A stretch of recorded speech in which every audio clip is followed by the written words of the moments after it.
Then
welcome in. Hello, everybody. Hello, Chicken Nugget. Hello, Pinky Bear. Welcome in. Hello, YouTube. First time ever streaming on YouTube as well. I've done, of course, videos over the last 3 or 4 years on there. Welcome in. Joined with my brother, Surviving Scotsman, who is also a fellow streamer and YouTube content creator. sort of future. Let's see, how many countdowns did you need? I let it go on loop for a minute. I thought I'd fuck with you, so I left it on loop for a little bit. That's fair. I was just sitting there because you also don't want to be caught out, picking your nose as it goes round. I let it go a few times to fuck with you. I was waiting for the private chat going, what the fuck are you doing? So it's just, and as you think about it, the urge to pick your nose becomes great. I don't even need to pick my nose, but just the fact that I was thinking about it, What up, Chris? AKA Fastest Rhino from The Lost. Luna, welcome in. Yeah, why a troll? Yeah, even the amount of time I've been spending in the Discord, I've not had my cam on, so everybody thinks that I've had a horrific accident and have a really cool villain scar or something now, or I don't know what. Exactly. He's making excuses. Hey, some of us are just shy. It's not even shy. It's because they made a thing of it. Oh, okay. Well, and now, what up, Fred? Now I don't know. Welcome in the Fredo. Another one of my, well, not one of my tribe mates, but a really good friend from 568 from Ark Survival Evolved. Welcome in, Fredo. I hope you're well. So welcome in everybody from YouTube and everybody from Twitch. As this is the first time I've combined the both. I've actually never been live on YouTube at all. And thank you, StreamYard, because that was pretty easy as fuck to set up to do. And I do love StreamYard for the podcast. It's very easy and adaptable. And I plan on learning more and more about this software. As welcome to No BS with Omega is something we've done on Twitch for a while that I let go for a while, needed a break, and then decided to bring it to both places now. So here we are. Yep. And we've tested it a few times and it's not given us any severe issues. No. Secretly, Scotty is Scotty is the new AI. It ain't Ask Jesus on Twitch anymore. It's Ask Scotty. I could be a loop video. Something about picking my nose. Oh, yes, Luna. I'm running both. Since Twitch gave us the okay to be able to multi-stream, I decided to give it a fucking whirl just for shits and giggles. Plus, a lot of my audience is on YouTube as well for my art content as well. So, because this podcast is not just focused on one thing. It's many other topics. So anybody on YouTube who has questions or answer comments they want to make, also in the art department, feel free, because there's no set topics for the most part on this. It can be anywhere from us talking about gaming to fashion design, which me and Scotty, we know I'm fucked if it's fashion design. Unless it's dressing up as dinosaurs.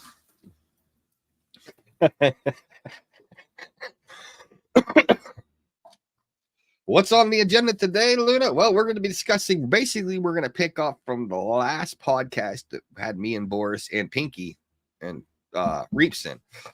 We're going to be discussing, streamer bullshit. And it don't matter if it's on Twitch, TikTok, YouTube, Kick, what the fuck ever. We're going to be talking about those kind of topics. Of course, the S4S shit, which has gotten bigger, and some of the shit you see now, like on Facebook. Plus, we're going to be talking about some gaming, some art content. So basically, a little bit of this, a little bit of that. In translation, we really don't fucking know, but decided we wanted to go live together just for shits and giggles. Since it's been so long since either one of us have actually been fucking live to show everybody we're still alive.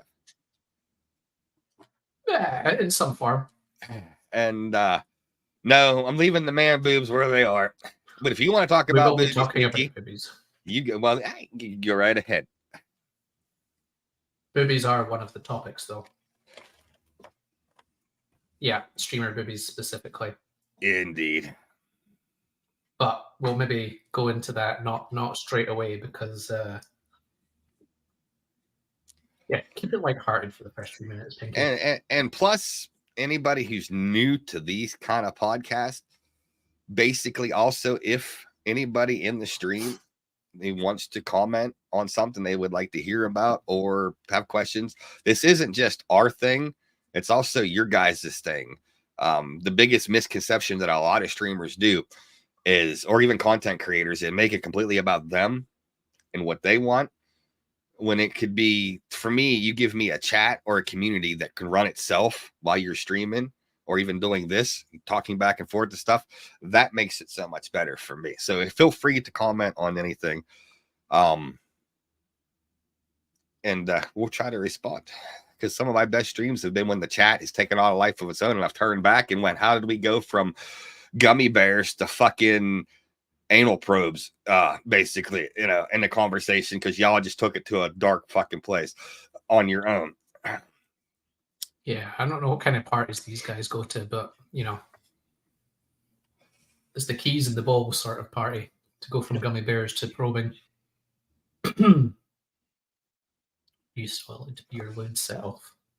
Well, yeah, because if I don't feel I can repeat what's going on through the stream, then I won't repeat it. But yeah, Meatwad, welcome in, my brother. Yeah, what Chris is talking about is we had a 45-minute conversation, because somebody mentioned this is what happens when you're in an ARC chat with a group of your mates. And we decided to have a 45-minute conversation because somebody brought up about app-controlled light-up anal butt plugs. And a few of our tribe members, Ryan, wouldn't let the fucking topic go. So we ended up having a 45-minute conversation on this while we were building shit on ARC, because that's what happens. I think I know exactly what they're talking as well, because that went viral for a bit. It was like it was often pictures of Asian girls, and they're wearing like these dresses, but they were short, and then there was like the light emitting. Yeah. Yeah, of course, Scotty. No, he's researched this. It's all for it's all for content.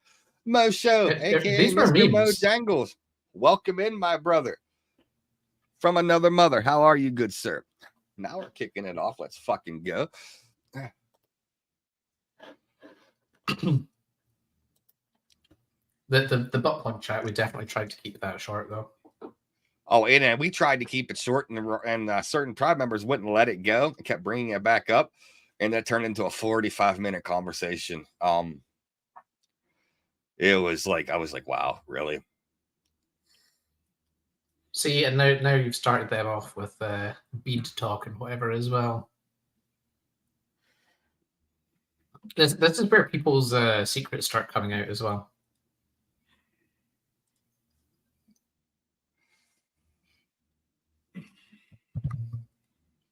Tomorrow's going to be your last day. Pinky's last day. Yeah. Because she's getting a C-section tomorrow. No, the 30th. Well, blessed. We'll finally get to meet the new baby. She's going to get hacked open like some sort of Leatherface victim. Anybody who's also new to this stream, or even to me on Twitch, most of YouTubers are going to be new to me here because you've never seen me actually live. We're not what you call politically correct. So you have to bear with us. A few of us are a lot older than a lot of you that was raised in a completely different generation. So if you get offended, it's not my fucking problem. That's on you. So we will go with that. And as my other daughter would say, I'm not mansplaining anything. I'm just explaining. So if you get butt hurt, maybe this is not the stream to be in. Because it's a funny and relevant subject, actually, the whole offending people thing. It is indeed. What is offensive to one person is not even remotely to another. And that brings up the contemplation, who's right? Well, yeah, that's it as well, because you're going to be right to some people and not right to others as well. So it completely divides everything. For me, like that incident with when I stopped streaming for COVID, and then I was in somebody else's stream and said something that he deemed was a racist comment, which it really wasn't. Which I'll explain that one in a second for the benefit of chat. It just made me realize just how shit it is being around time bomb people. They were talking. What was the streamer talking about? He was talking about sending his phone back to Apple, and he hated the idea of it because he's a germaphobe. And I said, yes, fear of Germans. And he was like, well, that's a racist comment. I was like, what? No, it's not. The only remotely racist part of that is you still think of Germans as Nazis. That's pretty much it. So that guy really pissed me off and kind of put me off the whole thing as well. That was another reason. A little play on words can get you in hot water. For me, and I said it in my last video that I did, which thank you so much, YouTube, because it actually blew up a lot better than a lot of my videos have done in the past. So I appreciate the new subscribers and the views and the people who, more important, the people who actually commented in that video, because whether it be good or bad, I accept all comments. But be it known, and what I said in my video is, how can you respect the rights of one person, but they don't respect your rights? So in order to get your point across, it's almost like you have to trample on their rights, because technically your rights are right, their rights are right, and there's no happy medium in between. Yet they can write a complete book on wokeism, down to subtopics and everything else, which, if that's what you want to do, that's fine. As I said in my video, you want to identify as a toaster, go for it. A cat, go for it. A squirrel, don't fucking care. Politics, religion, gender, sexual orientation, I don't care one way or the other. That's on you. That's how you want to live your life. That's fine. It makes no bearing on how I live my life. With that being said, if I come up to you and call you ma'am or sir, and all of a sudden you go, well, that is not the proper pronouns. For one, you pretty much probably don't even know what the definition of a fucking pronoun is, because you probably failed English.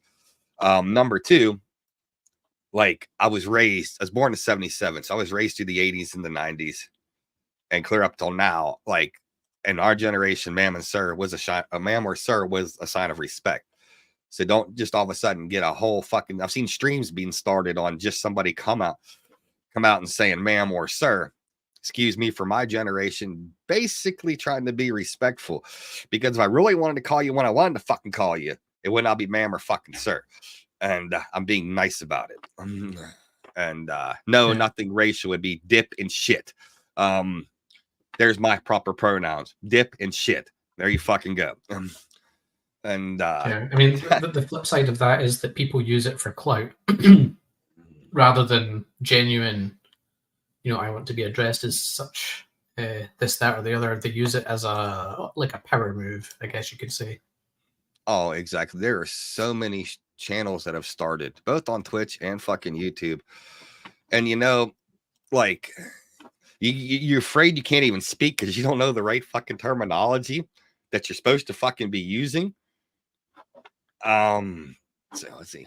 Also, what is offensive? Let me bring this up onto the screen here. Also, what is offensive in the one country is also different.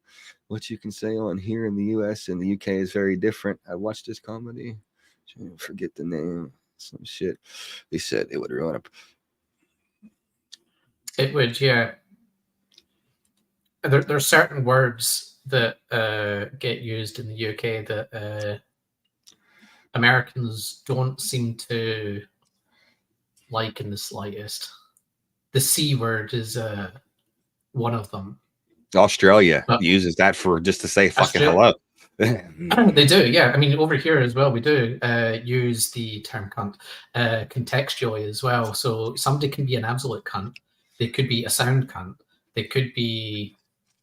I mean, that's pretty much it. That's just the two main contextual uses of the word. But I don't know. It's just one of those things that it doesn't really get used as much in America.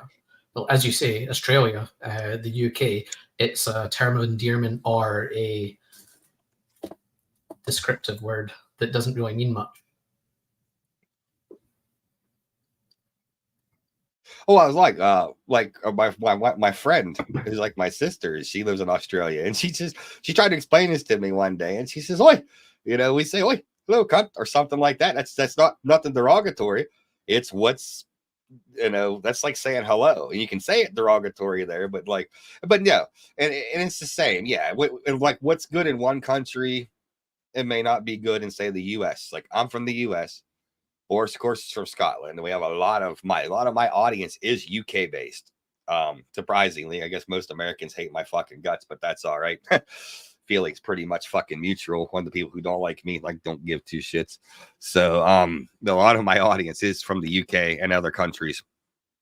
To be fair. But the one thing I think for me, I respect more somebody being straight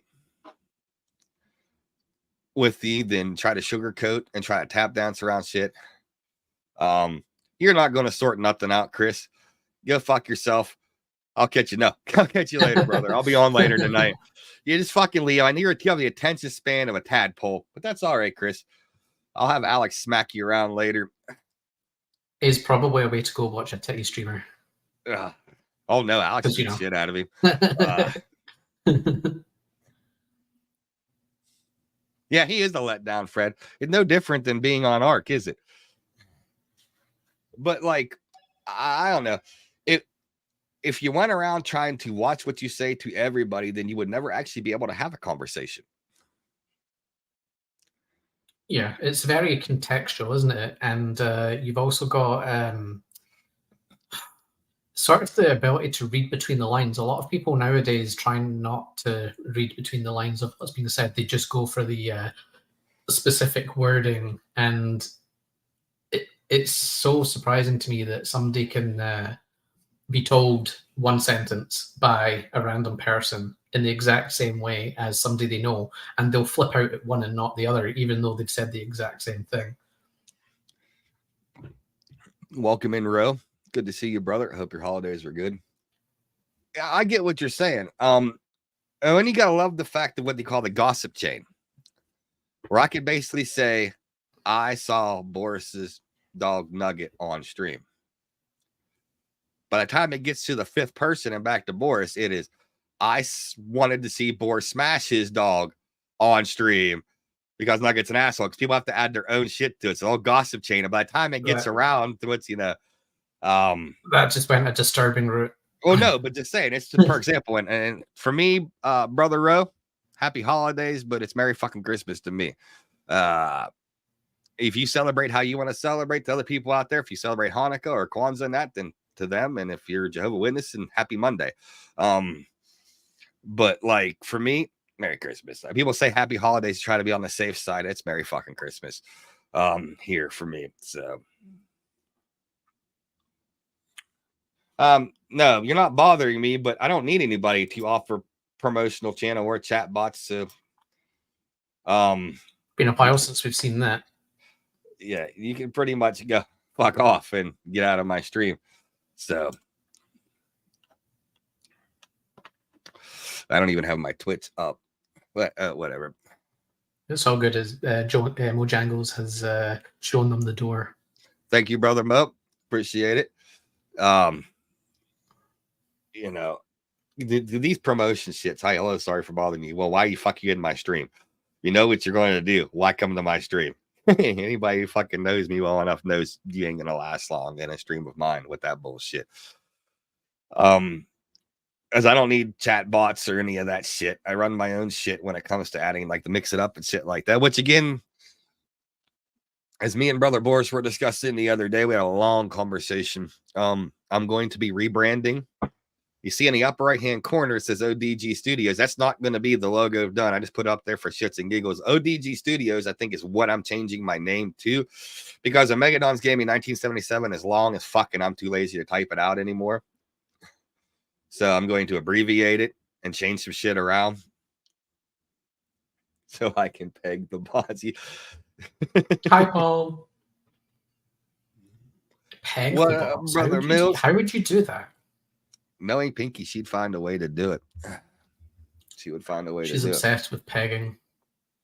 I fear for Paul's butthole sometimes. And for you and from YouTube that are wanting to hear about the ARC content, that will be coming later in stream as well. Again, this podcast isn't strictly just for ARC, even though my YouTube channel pretty much is ARC, just ARC related material. So you'll have to bear with me. I won't bet you peg him. That's why. After the 30th, you're not going to feel like pegging anything for a while. Well, I don't know. She might. That's crazy to think, though, that it's finally here. Because that's been what feels like 3 years. Oh, I know. I know indeed. You've got the gestation period of an elephant.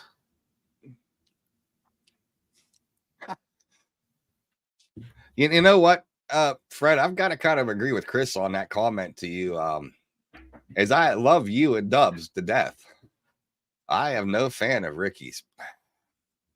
But you all known that for a long time. So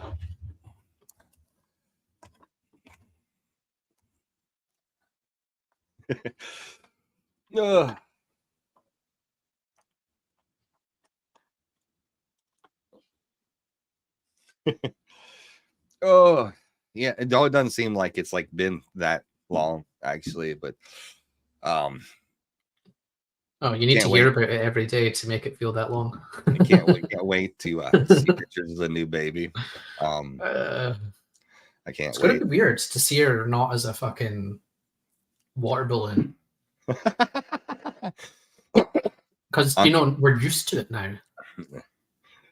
Oh, you live a lot closer to her than I do. My forehead is extra shiny today. I actually shined it up just for this stream, so fuck you. Yeah, you missed him with the Simonized wax. Yeah. Although I do have a bit. Wait, is it this side? I've got a bit of hair just sticking out randomly like that. Let's fucking go. What LFG stands for, Luna, and I'm a lot older than you.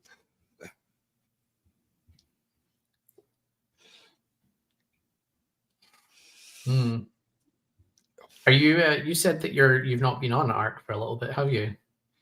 Me? Yeah, because you were playing with the boys previously, and then I'm still playing with IRL stuff. I've been still playing with the Lost, and we have our own Facebook chat. Now Fredo isn't one of my tribe members, but me, Fredo, and Dubs, we go way back to when I first started with their tribe. I know their tribe on 568 for damn near 7 years. I've known Fredo.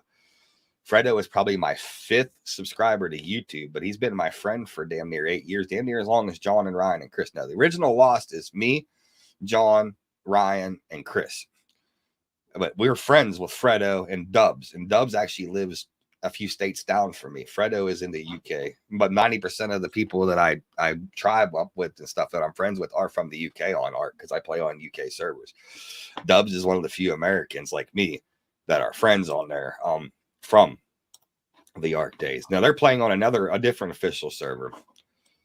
Oh, you're not with them anymore, though. He found. So who's Ricky got building his shit for him then? Because I know he ain't doing it himself.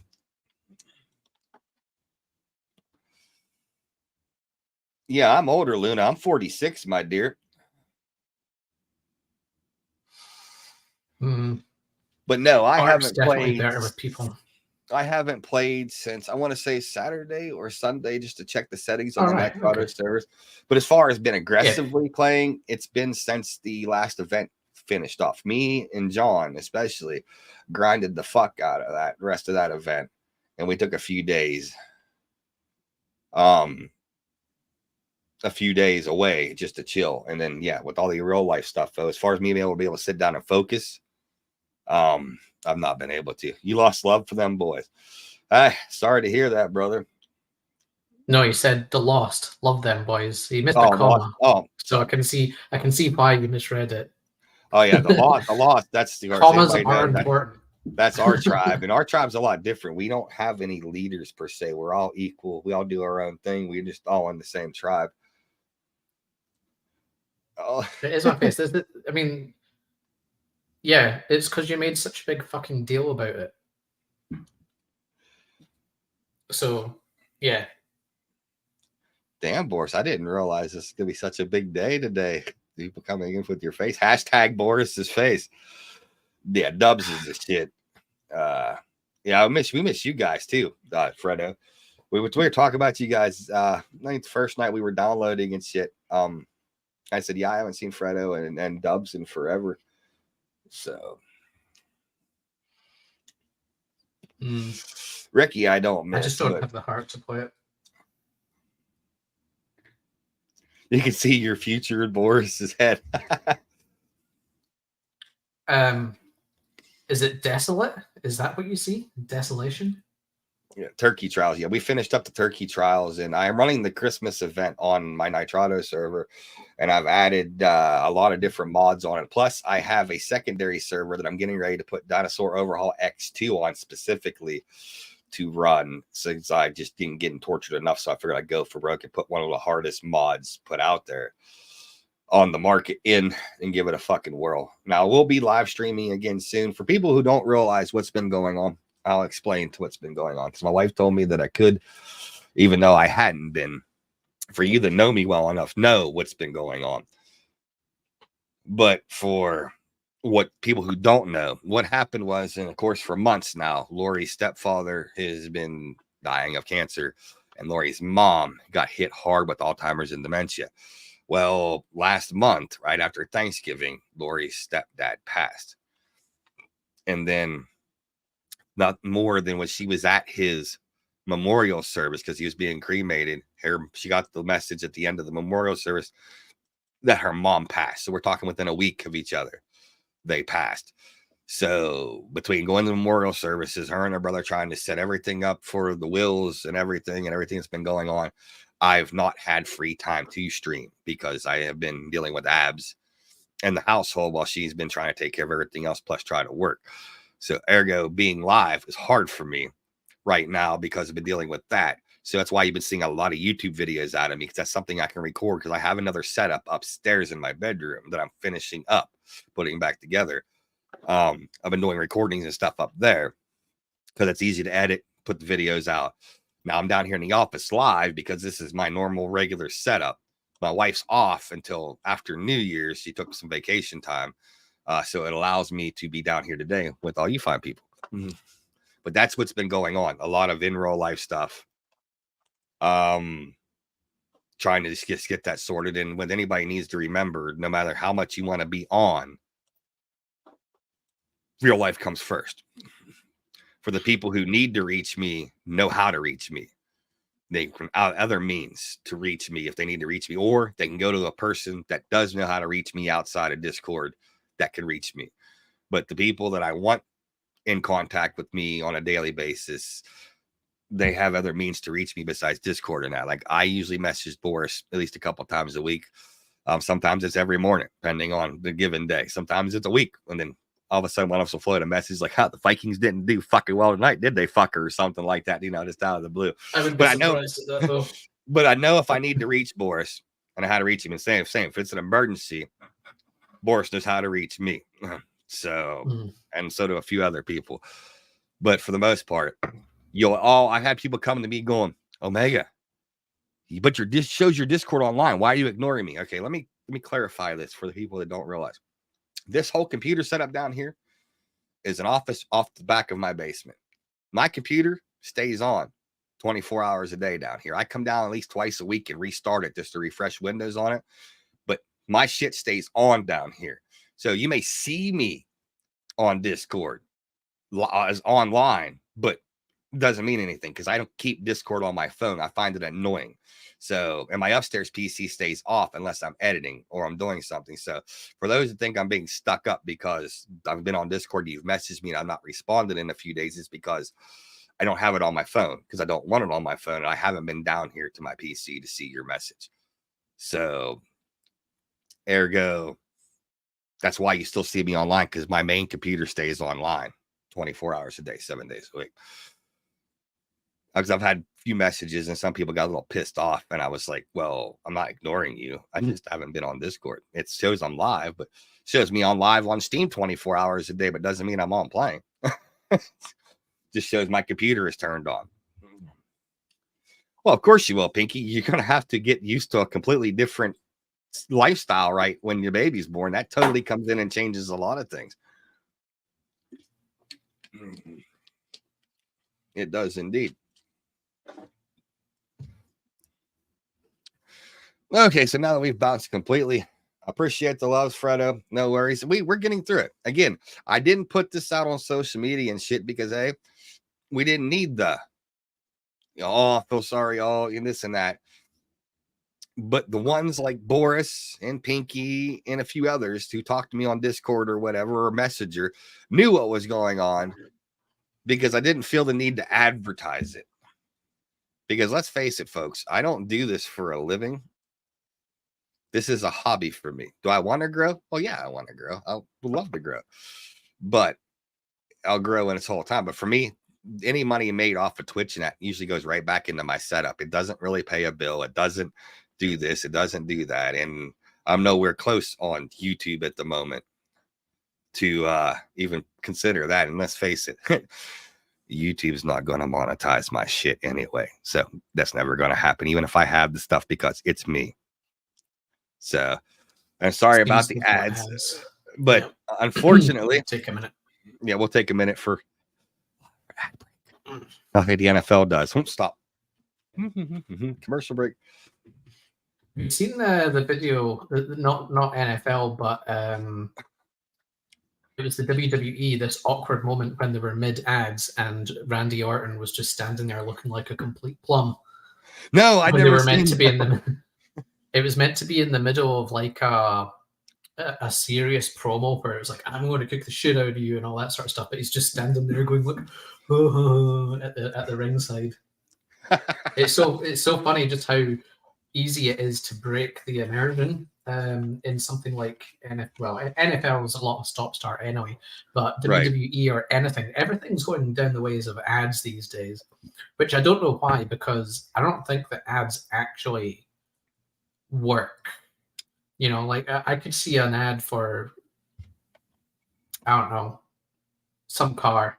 I'm not going to get that car. Why are they putting it out there? The people that were going to get that car were going to get that car. It's not influencing anything. Well, and yet they still want to increasingly waste our time with ads. Well, that's because they're getting paid by the advertisers to put their stuff on. So that's the only reason why. For me, I've had YouTube. Yeah, well, I've had YouTube Premium for years. Pinky said the same. I don't get ads. So you should have just switched over to the YouTube side of things, then, shouldn't you? Yeah, because I'm on both right now streaming. For me, I feel the future for that for me would be the sponsorships and stuff. As far as if you got an honest streamer who actually tries the product out and gives an honest take on it, then I'm about to listen. If you're just throwing it on there because they're paying you to throw it on there, then I'm not going to pay attention to it. But if you've actually used it and show proof that you've used the shit yourself, like I think when I first started doing this, I got approached by an energy drink company, just an off the wall brand. I want to know if I wanted the not. People get this misconstrued that they get these kind of notifications. They automatically think they're partnered. You're not fucking partnered. You're affiliated with them, and the only money you make off of is your promo code. And if you got orders, you make a small percentage off of that. So you're not partnered with them. I've seen too many new streamers and shit put that shit up on Twitch or X, whatever the fuck you want to call it, that are like, I got my partnership today with fuck you energy drink or some shit like that. You're not fucking partnered. You're Scottish affiliated was, with it. Notorious for that, wasn't he? They're not sending you free shit. They're not doing this. When I was approached about it, they said, hey, you can join our affiliate program, basically, is what I would call it. There's probably a different name for it. I'm just too stupid to fucking think of it. But for me, I was like, well, send me. I hate energy drinks. My wife loves them. I said, send me some samples of your powder, the powdered mix for the mixture drinks, and I'll try them out. And if I like them, which I won't because I don't drink it. But if my wife likes certain flavors or whatever, then I'm all aboard about putting it out and promoting it if she likes it or whatever. And they said, well, we can't send you free stuff. And I'm like, so you want me to promote this, even though I've never tried this? So basically, I'm going to give them a bunch of bullshit saying, oh, look at this. This is awesome, which means I'm lying out my ass just to get money to sell these drinks to make a little bit of profit off of it. I'm not going to do it. If people want to approach me, if I ever get big enough to gather more attention like that, if people want to approach me about that, then they need to send me a sample or something. I'm not going to promote something I've never tried or used, because that's just, for me, it's false advertisement. But you got some of these content creators and streamers that they might as well look like fucking NASCAR. Basically, boom, boom, sponsors here, like Pepsi here, Coca-Cola here, shit like that, patches on them like NASCAR, just to fucking promote their Raid shit. Shadow Legends, Oh, that I can't get the fuck off of there. I didn't even know, folks, I have not done a Raid Shadow Legends stream at all. The reason that is up there is before the charity I was doing at that time, I was going to do the Raid Shadow Legends and put all the donations for charity, but ended up something happening. I couldn't do the streams, and now I can't figure out how to take the fucker off, even though I've tried everything to take the fucker off. So at the end of the day, there it is what it is. But I do not play, nor am I sponsored by them, because even though that fucking says Raid Shadow fucking Legends down there for everybody who's on my Twitch side of things, that was because I was going to use the proceeds to get to put towards the Gamers Outreach charity when we were doing that a couple years ago. And unfortunately, that stream didn't happen, and I can't figure out how to get it off.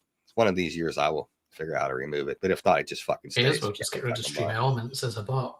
I did get rid of it as a bot, and it still brought it up. No fucking joke, dude. I removed it, and then half my shit quit working, but it still kept popping up. So, yeah. And only the Twitch side is seeing that anyway. So it is whatever the fuck it is. And we're used to it. It's a meme now. It is a meme for this channel now, because people now talk to the Raid Shadow Legend. Look, I can't force him to share his chocolate pinky. And I think he might give you a good, because it's technically not Twitch's problem, Luna. It's something in my stream elements. The Twitch will basically tell me we have no fucking clue. So it's a chocolate Santa and 2 fingers, Pinky, 2 fingers. She's not getting now the merch thing is real. I do have my own small merchandise, but that's going to end up changing because I'm changing and rebranding my logo and my name itself down the road. So when you see an ODG Studios, that's actually me, because again, it just got too fucking long. When your damn username becomes longer than your stream, then fucking something's wrong. Wow. Pinky's getting fidgety tonight, isn't she? She is twitchy tonight. And talk about me being spicy. Yeah. I hope that baby's grabbing your lungs and punching them like airbags.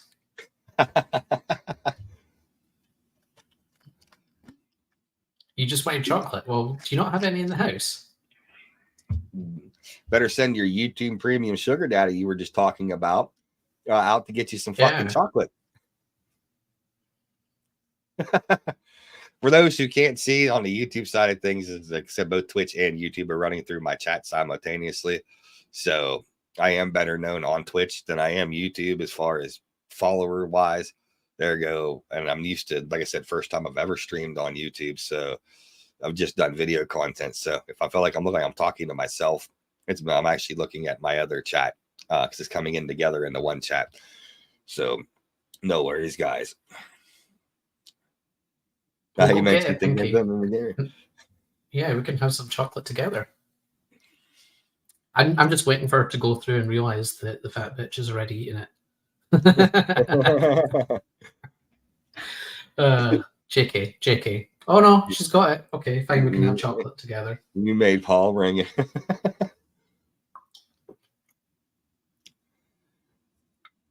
So as it sits, since we've been way off topic, but why the fuck not? Because this is probably then the first time in a long time it's basically back saying hey to everybody, re-greeting everybody. Basically it comes down to me. One of our topics is the streamer bullshit. And it don't extend to just streamers. They use that as just basically a subtext, but it can involve content creation in general as the umbrella, not just streamers. Anybody who is an influencer of any kind, and I'm not trying to say that I'm an influencer, but my definition of an influencer, whether you're big or small, is if you can influence one person with your ideology or your opinions, then technically you are an influencer. So, which by that proxy, that's my definition of influencer. You influence violence. For me, this TikTok shit, to me, I hate TikTok. And it's not against the platform itself, but I really fucking hate TikTok. Basically, if Milli Vanilli, and for you guys who don't know who the fuck Milli Vanilli is, look them up on YouTube. They got in trouble in the late 80s, early 90s for lip syncing songs because it technically wasn't even them singing or writing the songs. And they got barred, from singing and stuff. Ergo, if Milli Vanilli was still around, they did TikTok before fucking TikTok. But you get people who basically, and laughably, just the other fucking day, I watched some stupid person walking up my street, and I was in my bedroom, and I have an outside door to my bedroom. I was sitting there, and they stopped and was looking around to see if anybody was watching them. No one was out in the neighborhood. Pulled up their phone and started doing a fucking silly fucking TikTok fucking dance in the fucking street, and kept fucking going. And I went, wow, really? My wife is on TikTok all the fucking time watching videos, and it drives me up the fucking wall, and she knows it. She loves it that it drives me up the fucking wall, but yeah, she knows it's driving me up the fucking wall. But the dances, the fucking challenges, how many people have been hurt, or got to use the right terminology as I'm also on YouTube, unalived themselves due to stupid challenges. Because what brain dead moron comes up with, let's see how many Benadryl, for those who don't know who Benadryl is, an allergy medication, let's see how many we can pop to get high and see how that fucking works. And I think it was a 7-year-old kid who passed from that. Not to mention the other trends that are going on, like eating the Tide Pods, because that was fucking smart. That was so stupid. Busting into people's fucking houses and shit, or trying to take their dogs or take shit or do stupid shit to get content. As you found out, one YouTuber, or I think he was trying to do that, or a TikToker, was doing a prank thing, got up getting shot in the middle of a mall because he fucked with an Uber driver, and they shot him. It didn't unalive him, for fuck's sakes. But yeah, put him in the fucking hospital, but he fucked with the wrong person. Then you got some of these other assholes that hide behind their security guards trying to pick fights. What's going to happen when you don't have your security guard around you one day, and somebody sees you and remembers and busts you upside the fucking head with something heavy, and then you're going to go whine and cry, I got jumped. It was your own fucking fault. This shit for clout and using this kind of shit that can be potentially harmful or fucking dangerous is the dumbest shit I have ever fucking seen in my life. And TikTok cues to people, it's supposed to be 13 and above. Why would it be 13? You should not allow anybody on TikTok that's not at least 16 or fucking above. But some of the shit they put out there, and they find this shit fucking funny, and I think it's ridiculous. Yeah, but I mean, if you think about it, our generation isn't exactly innocent of that either.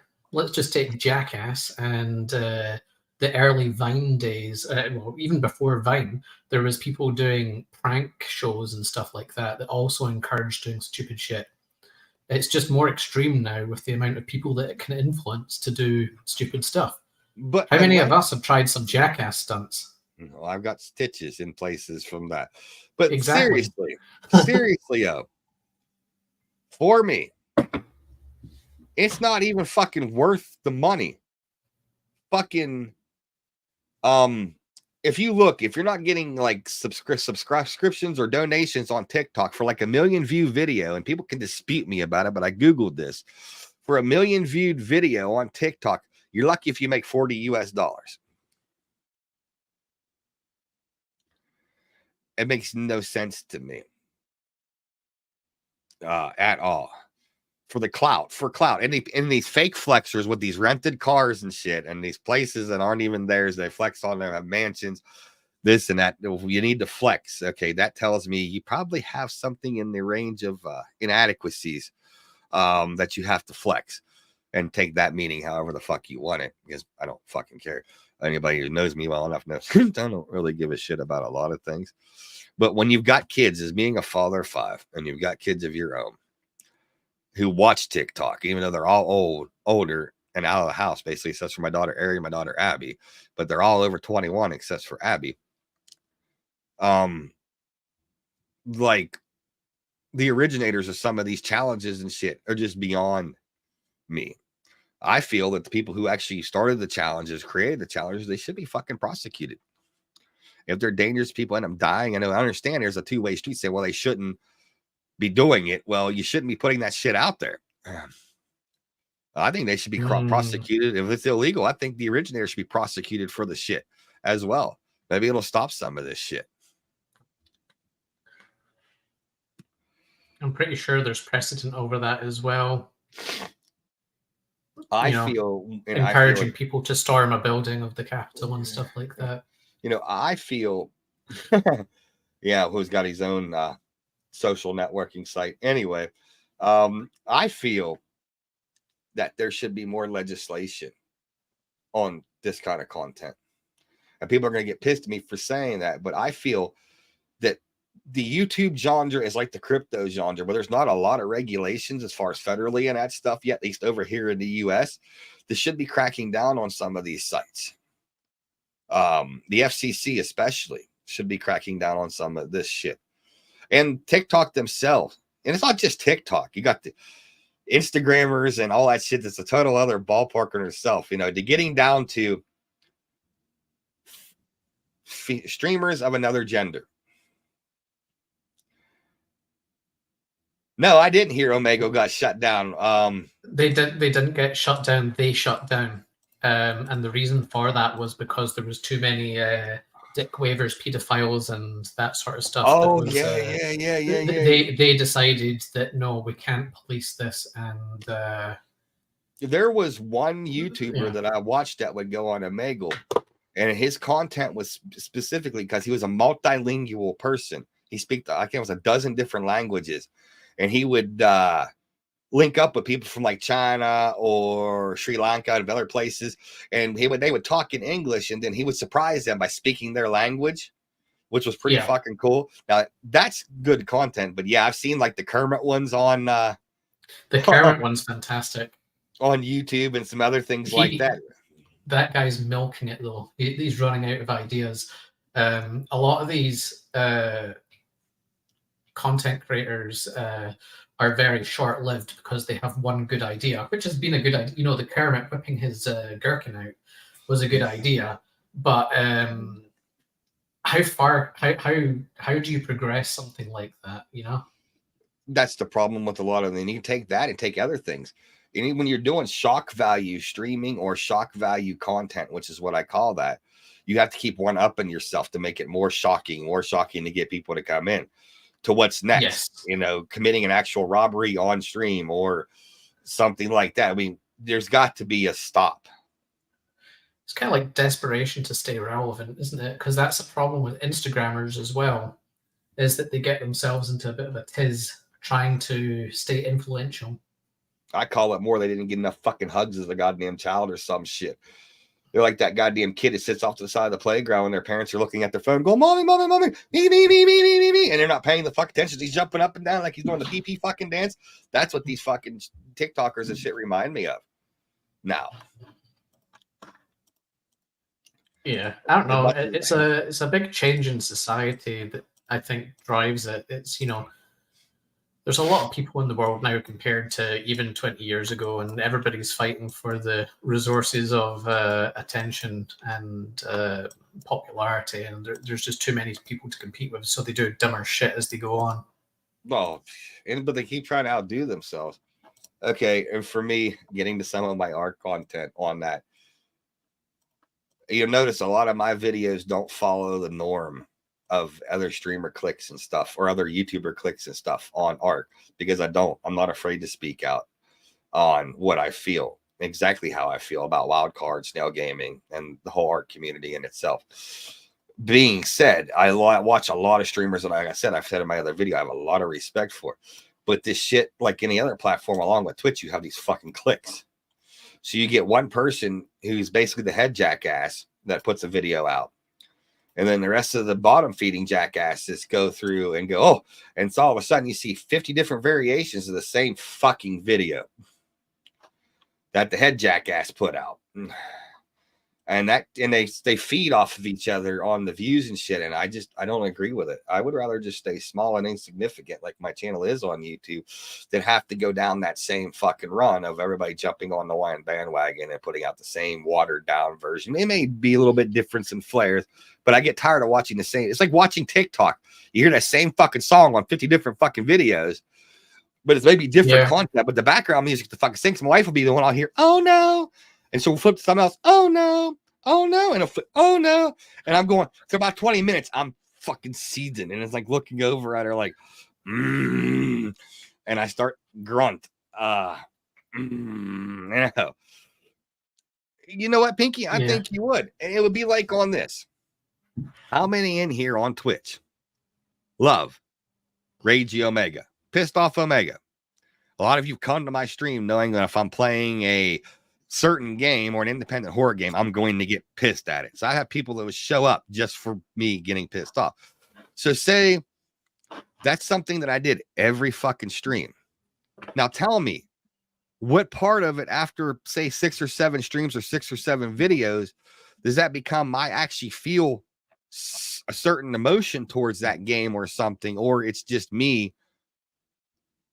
faking it because people come to see me pissed off? See, I won't fake it because it's just stupid. Because if something starts coming to be fake, that's like what Boris was saying, having to try to keep yourself relevant. I don't.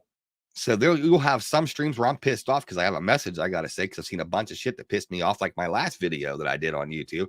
Or you have the regular, which is just like this, just chilled. The wife, yeah, she's fine when I get pissed off. She loves when I get pissed. Because she was laughing when I was doing that one video on the turkey trials event when I said I feel like a turkey getting stuffed by fucking wild card. And she about spit out her drink because, for some reason after 18 years, she didn't expect that to come out of my mouth, which was surprising, actually, because she should have expected something like that. But I even still surprise her to this day. But that's not something that I could recreate.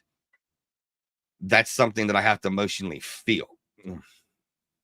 In fact, I had to tone it down year before last because I was pissed off a lot of the days I was streaming, but it was starting to affect me health-wise.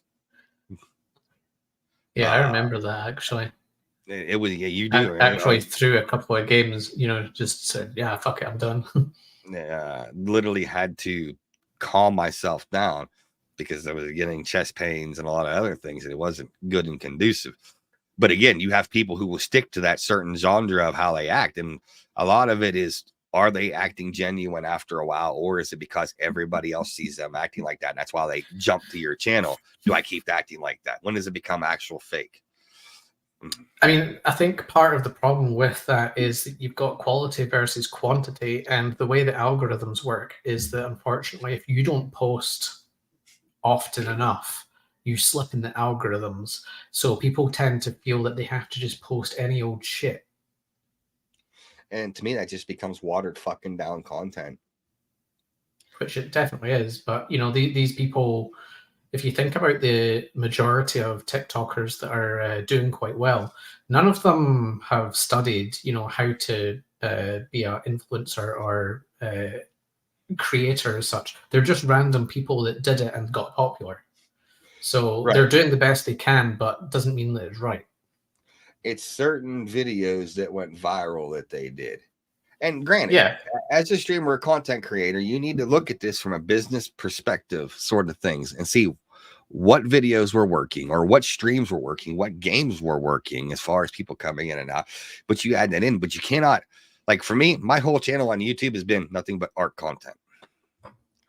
But that's the game I love. Even though I hate it, I love to hate it. So like that's how I started the channel. Now I want to branch out. This podcast being one of them. I want to branch out. But one of my best videos from the last month is when I was in a really bad place in my head. And then me and my wife sat down and we had for all the bullshit that was going on, we actually had a really good evening. And I woke up the next day with a clear head, which is unusual for me. I had clarity. And I had and I watched a bunch of YouTubers and a lot of shit that was going on that was starting to get under my skin. So I decided, I looked at my wife and I said, I'm going downstairs. Didn't tell her for what. Just said, I'm going downstairs to work on something. She said, okay. So I come down to the office and then literally put out a 17-minute video with basically just any emotion and any topic that was in my head. I decided to let it out into the video. A lot of it was art content created, and a lot of it was other things, just my feelings on things. And that video blew up. Now, am I going to keep taking that and keep trying to carbon copy the same video each time because it blew up and I gained like 10 subscribers? No, because that's fake. Those videos are I don't say once in a lifetime, but they're once in a while where I literally have enough clarity that what's going on in here, I can bring it out to here and be able to put a video out on it. And it blew up because you know why? It was a genuinely honest video. And it wasn't anything fabricated, made up, or done for just show. It was an honest video about how I was feeling about certain topics in the art community and some other stuff. And it blew up because you know what? Because it was honest. It wasn't heavily edited. It wasn't fancy. It was nothing but just me, this camera, basically what you see in my background, talking just like I am to you guys right now. I find those videos more genuine than a lot of these other doctored up videos. Give me honesty all day long. This is why I watch a few of the YouTubers like Asmongold and Mudahar and Atozy and CoffeeZilla and Moist Critical, aka Charlie or Penguin Zero, whichever one you want to use, because they don't care. Nice. They speak their mind. And I enjoy those kind of videos because it's not doctored. They just say what's on their mind, whether people like it or not. That's the kind of content I like, not the ones that are completely fake bullshit. And people that's what you like. This is part of the point as well, is that there's lots of people out there that like stupid shit. You'd start to, I mean, do you not feel a bit in the minority that, like, why is everybody else insane? No, that's kind of where I stand on TikTok. It's like, am I the only normal one that doesn't like this weird shit? Welcome in, Queenie.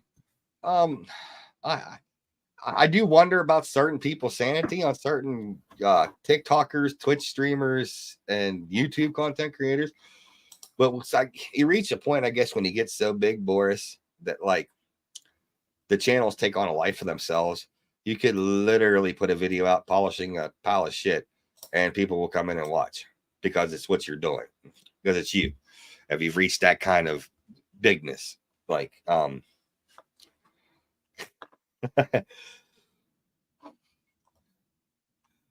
prove it, Pinky.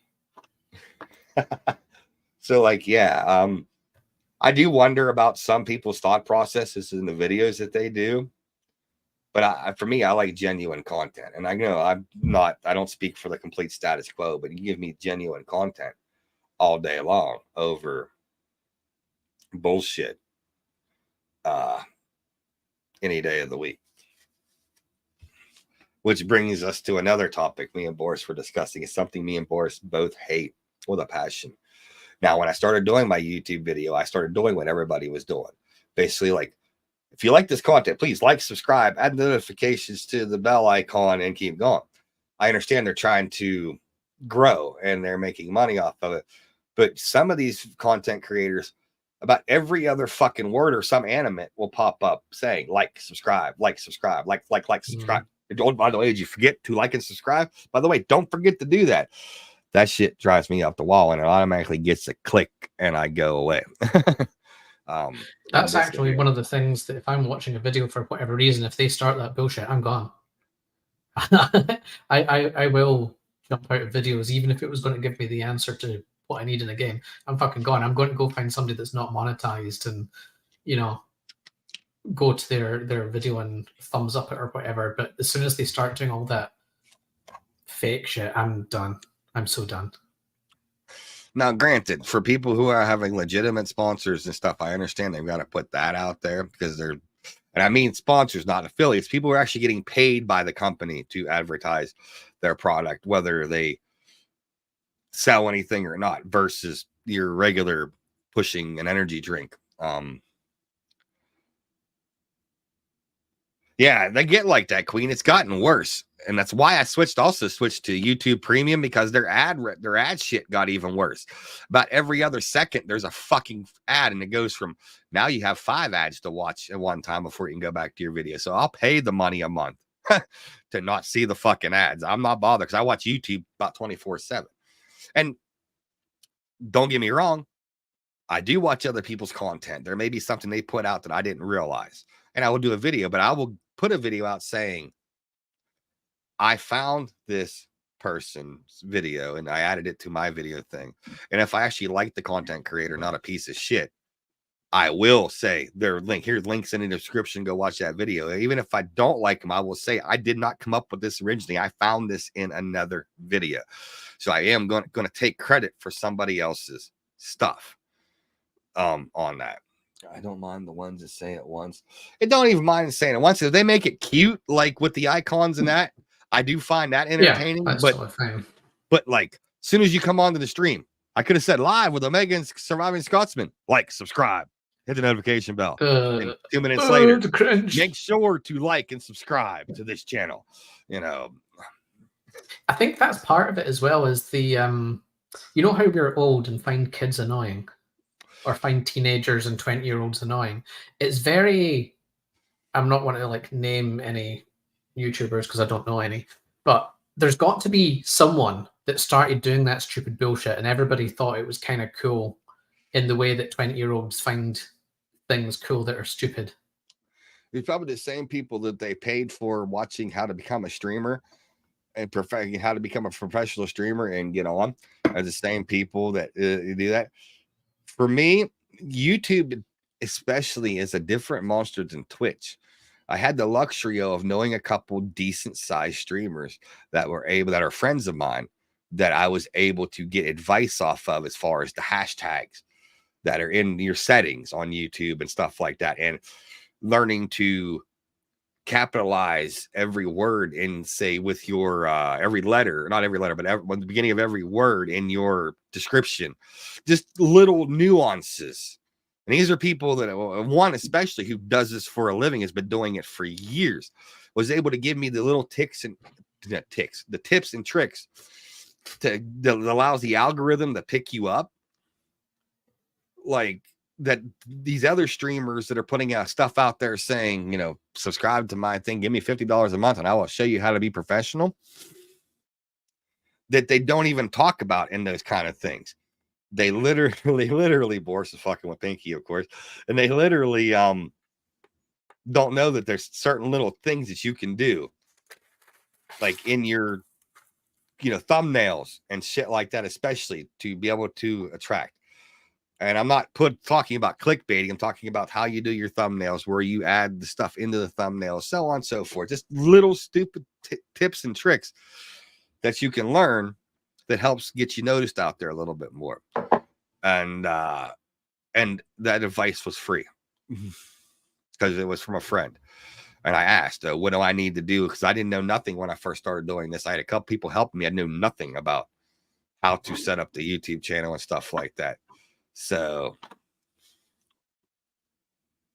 no, and so and then I asked them both, and they helped me out immensely on the stupid little things I need to do in my descriptions and stuff like that to elevate the channel up. But these other people, the only thing they're promoting is fake hype, fake bullshit. clickbaiting in their thumbnails and shit to just attract people to come in. But it obviously works. That's the annoying thing. Is why does it work? Why is nobody sensible enough to not fall for that bullshit? Well, it comes down to this, Boris. So it may work, but the people who build their channels up like that, it takes one wrong thing said or one wrong thing done, and it all crashes down.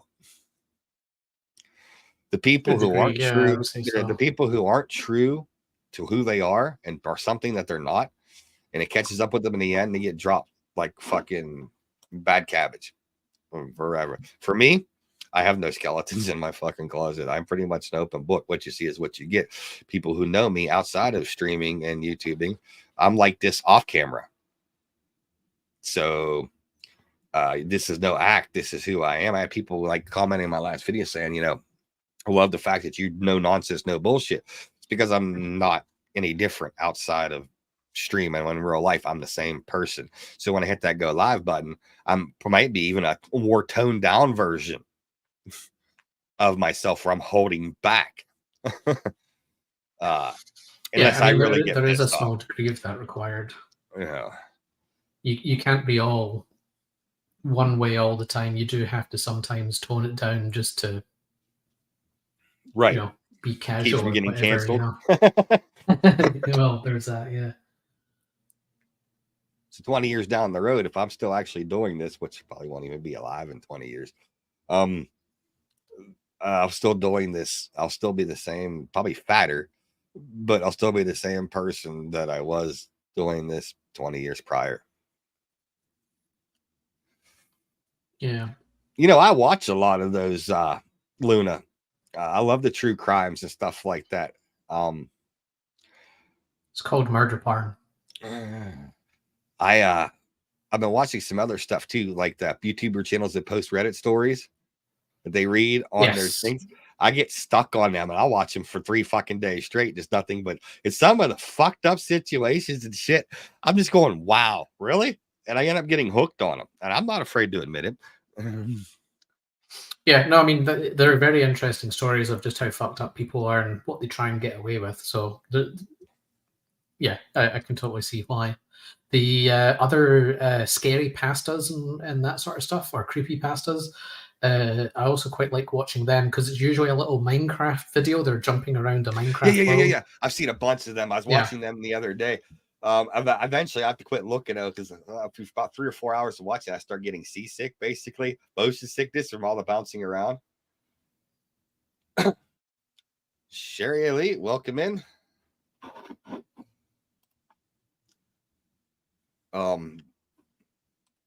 Ask how you found me. You're on Twitch side of things. But like no.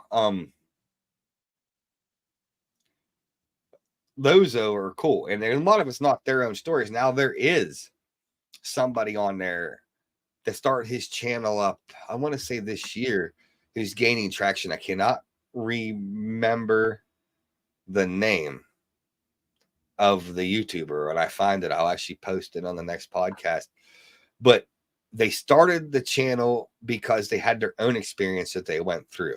So they did about 6 months of the Reddit comments, and then he run at Reddit that he read. And then he actually did a video of what he was going through, which is why he started the channel, to be able to vent, and went through his story. And it was just as fucked up. And I was like, damn, but it was pretty cool to see them do that constructively instead of going out and unaliving everybody around him or whatever, or themselves, that was able to construct and put it out on a channel, because there's hundreds of thousands of people who go through shit every day. And sometimes watching them gives you clarity, or in my case, and I'm not afraid to admit this, going, and I thought my life was fucked up. I actually feel pretty good about my life after hearing some of this shit. Yeah.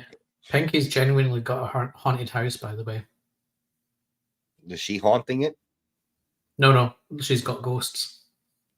Apparently, a ghost tried to push Paul down the stairs. That ghost was probably her. Was it her in a white sheet with the ghost eyes? I'm pretty sure it was. Although the ghost also knocked over their Christmas tree.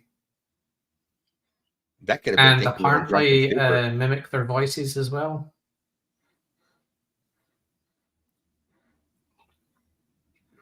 It could be that Paul's just going a bit mental and is hearing things. I have to go with Pinky pushing down the fucking steps. Yeah, that one I'm gonna have to go with. I can't blame that one on the ghost. Yeah. Either that or it's a projection of her thoughts. Maybe she's like telekinetic. How do you know the other ones have gone? She probably used the You can't voice hear box on Phasmophobia and talked to it. I don't really do Welcome Phasmophobia, in, so I'm not Bike. sure what I'm gonna tell you what, Phasmophobia, for when it first come out, me and the wife got it when it first come out. And it's a completely different game now, but like it was just like Ark or even just like 7 Days to Die. It was a game of its own that was never put out on the market. Now you see what's branched all these other ones. You know what I mean? Out. Yeah. And like to be able to actually ghost hunt, use the equipment and stuff. Me and my wife fell in love with it. We bought it. And I haven't played a lot since. We want to. I just haven't sit down and actually, it's hard to get me away from Ark, unfortunately. And no, I'm not going to stay at your house for fucking weeks. You're probably push me down the stairs next and then blame it on the fucking ghost. I think that's our plan all along. I think it is. Seems She like wants us to come over there and just come out of nowhere. And but no, for games like that is like you know what? We can roll right into that. This topic as well then, as far as what gaming was back in the day to what gaming is now. What up, Space DJ? Welcome in. You actually get to catch one, brother. Welcome in. But like Evening Space? to see the And gaming yes. genre to where it's come from to what it is now is awesome. Like games that you never thought was imaginable back then. We have the technology now for it. And it don't look like a block like Pong did. Yeah.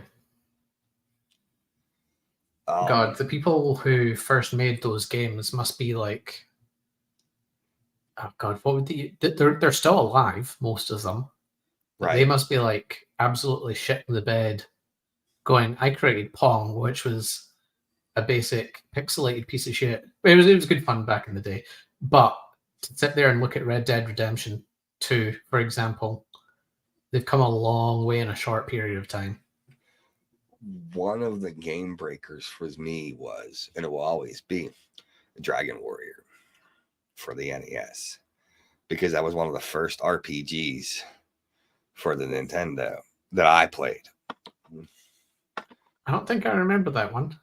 I do, and it was you played. I want to say Eldrick or what his name was or whatever. Anyway, but you went around and you had to do the fight like the slime balls, which was actually little slimes and stuff like that, back and forth, and the other things in Quest. It was a 2D turn based RPG. Yeah, and for me, that was like awesome because granted, back in the day, you still had to use your imagination a lot when you were playing the games back then.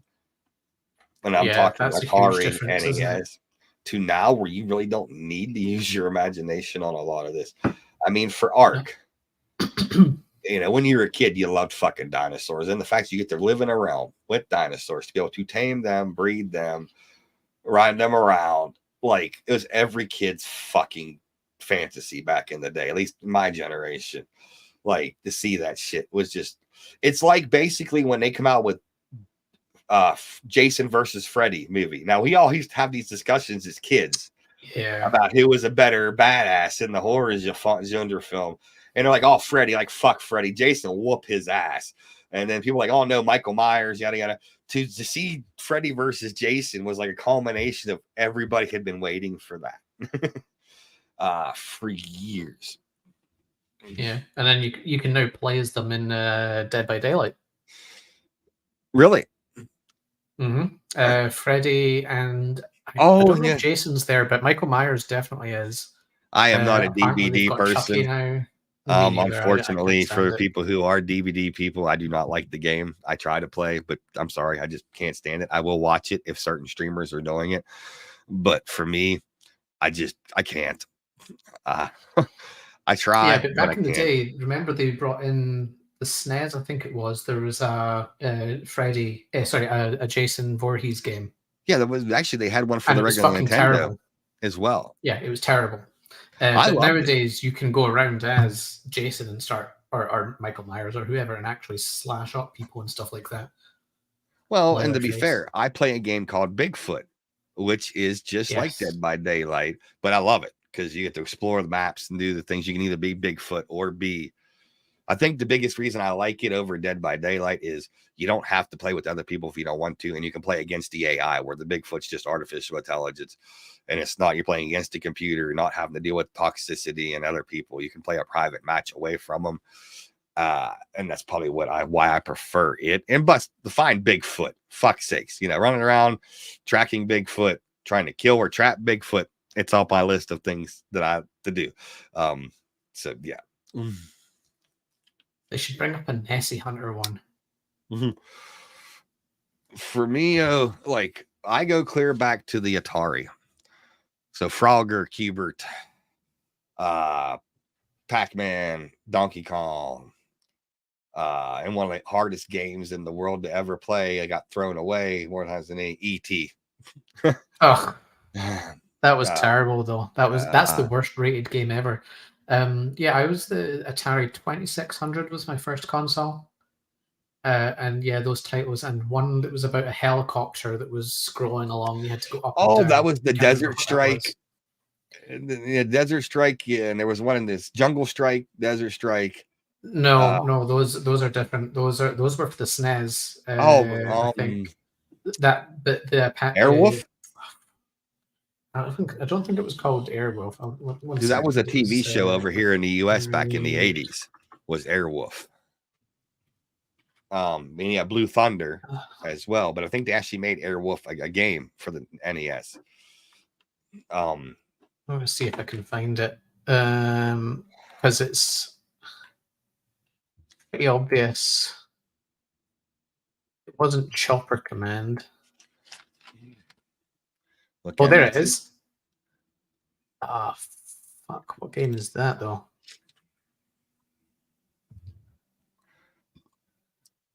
Super Cobra? Okay, so there was a game called Super Cobra, I think that's what it was, and there was a few different versions of it.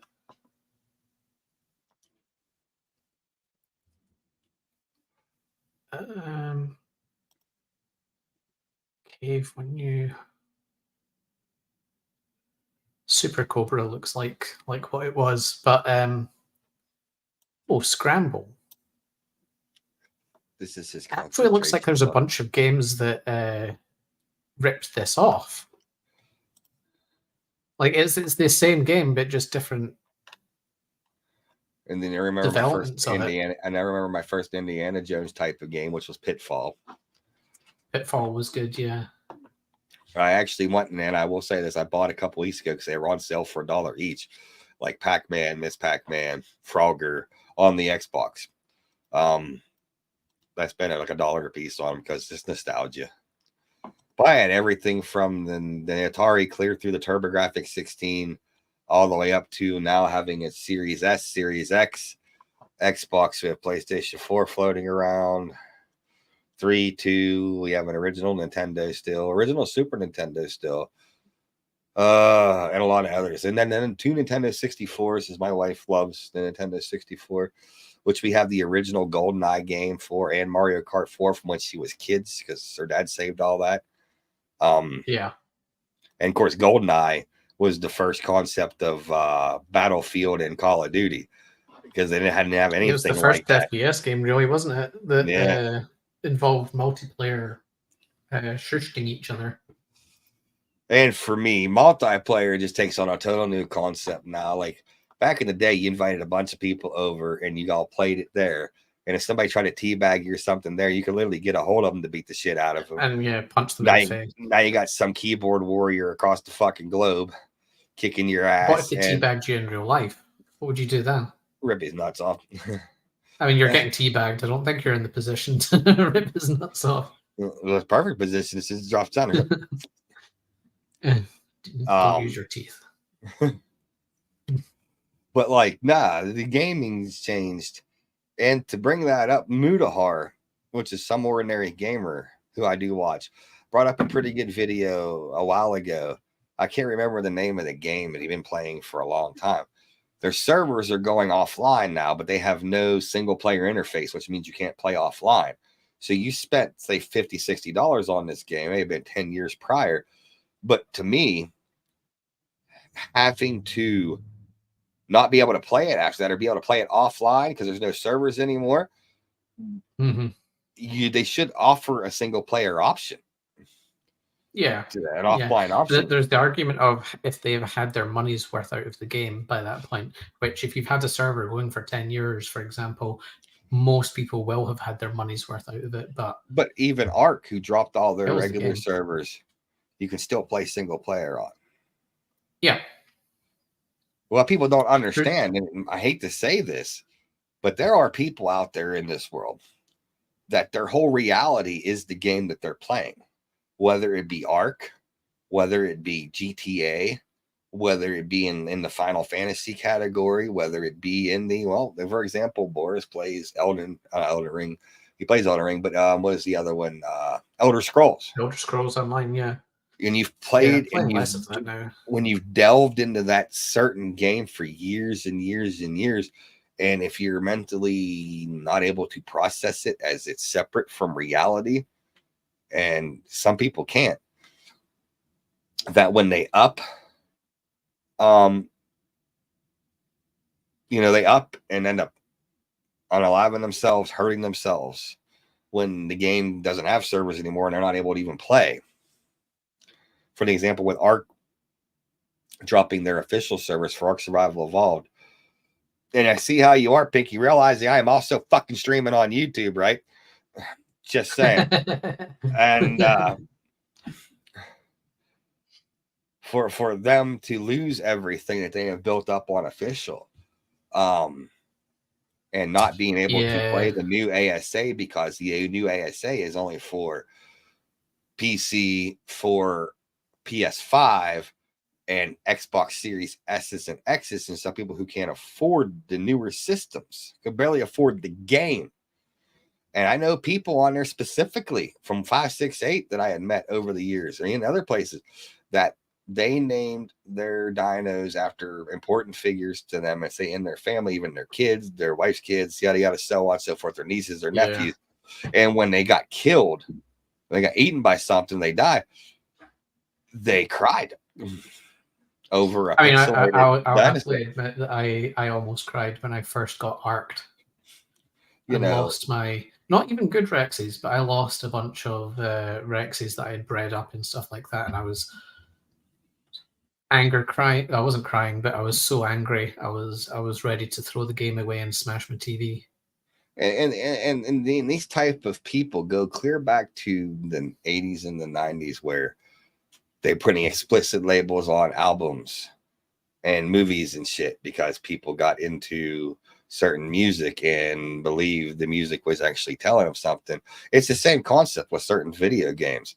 It's all a matter of interpretation. I see it as a game and have no problems turning the power off and going and doing something else, where some people, they literally wake up. It's the first thing they think about. It's the first thing that goes on. They haven't even stopped to go piss yet, and they've already got it fired up and in their server or whatever. And the last thing they see before they go to bed is that game, that server, or so on and so forth. And they have no outside life outside of that. They have no significant other or anything. And their whole life was based around that game and that services. And when that is taken away from you, it can affect some people mentally really bad. Yeah. I'm not saying it's anybody's fault, but said person. But you have that in anything. It could be gaming. It could be a TV show. It can be, what's up, Chris? Welcome back. It could be anything from, it can be anything. It could be a game. It could be a song. It could be a band. It could be a movie. It could be a TV show that ends up going off the air or whatever.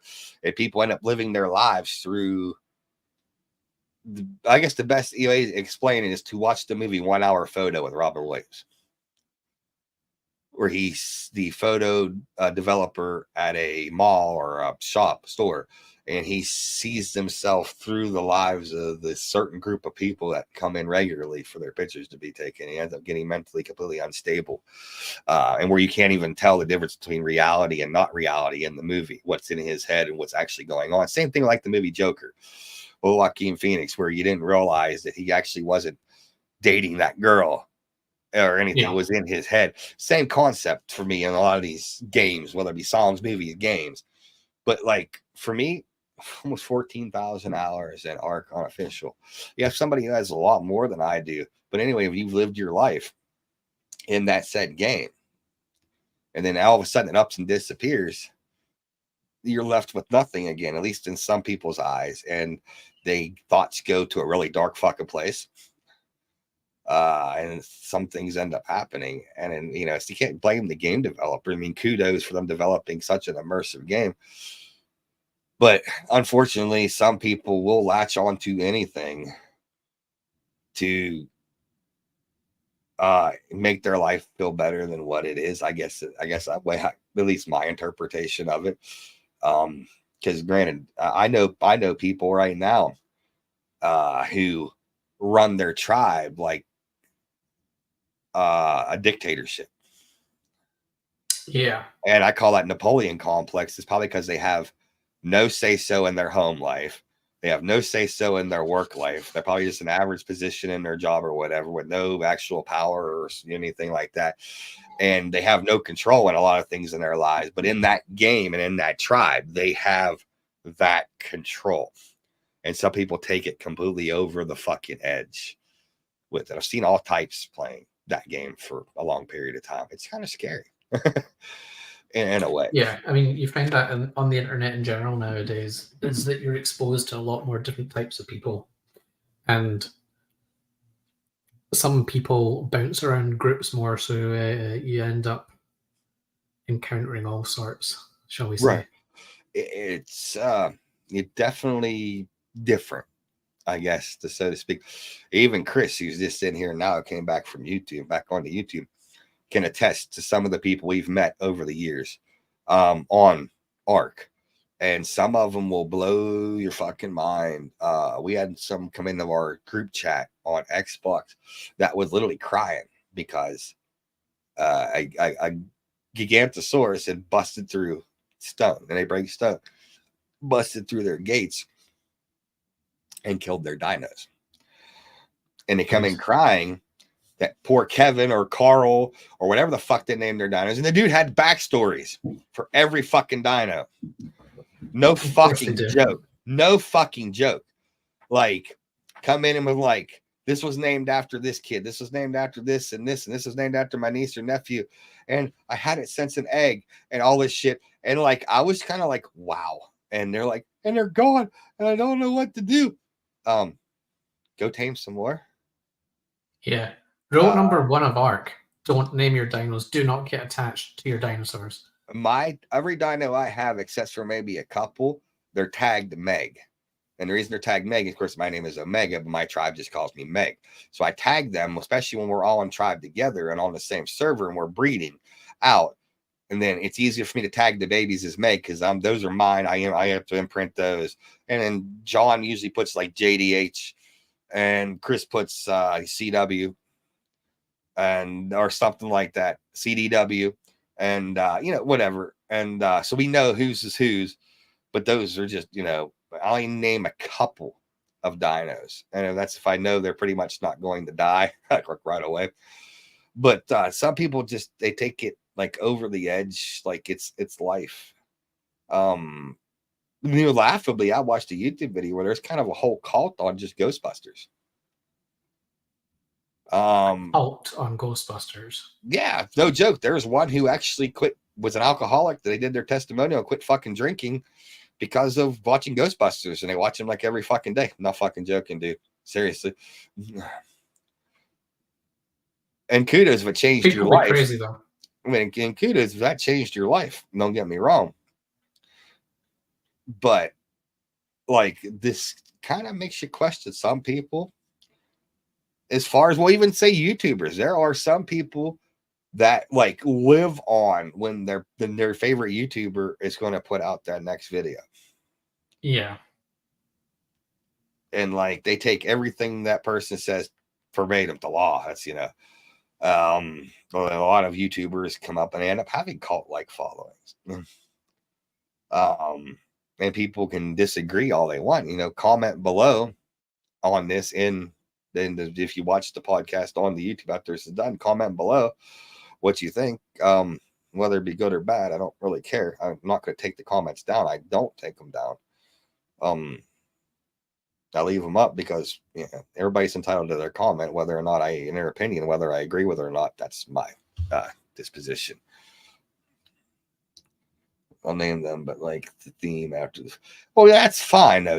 That's one thing, but you're not going to freaking go out and go spend money on a memorial to put out in your yard with your favorite fucking dino's name on them just because they died in a fucking video game. I would. Well, this dude, though, as I was talking about getting back to that, made the little tombstones and put the graveyards out with the dinos lost in names.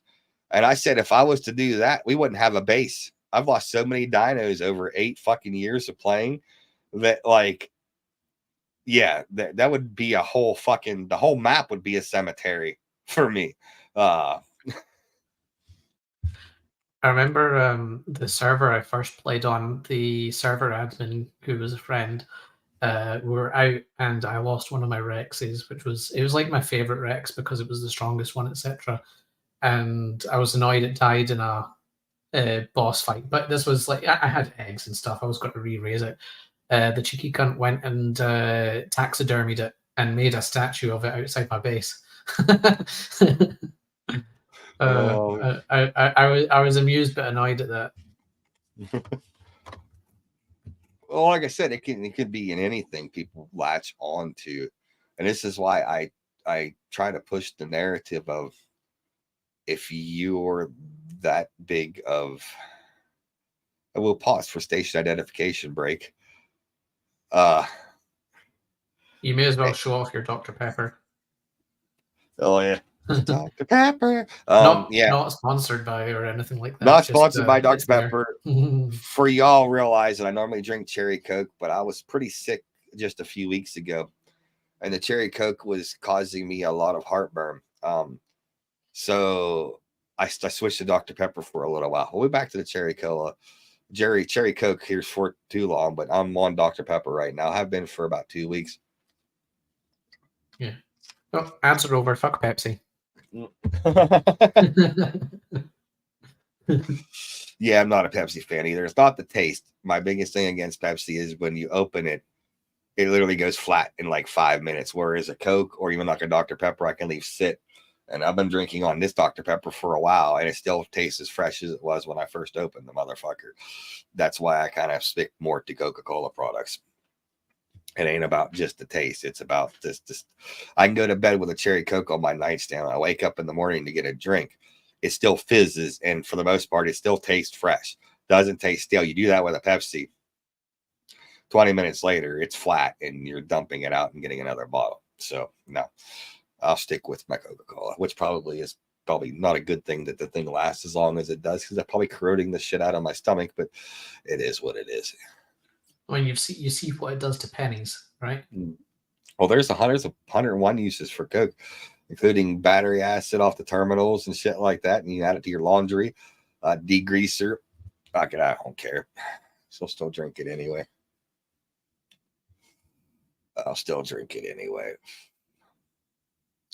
And this is all the minimalistic ads can be on Twitch, because they added a whole new ad thing to it. I was looking at it. I'm not changing that. I'm not making a lot of people watch a shit ton of ads.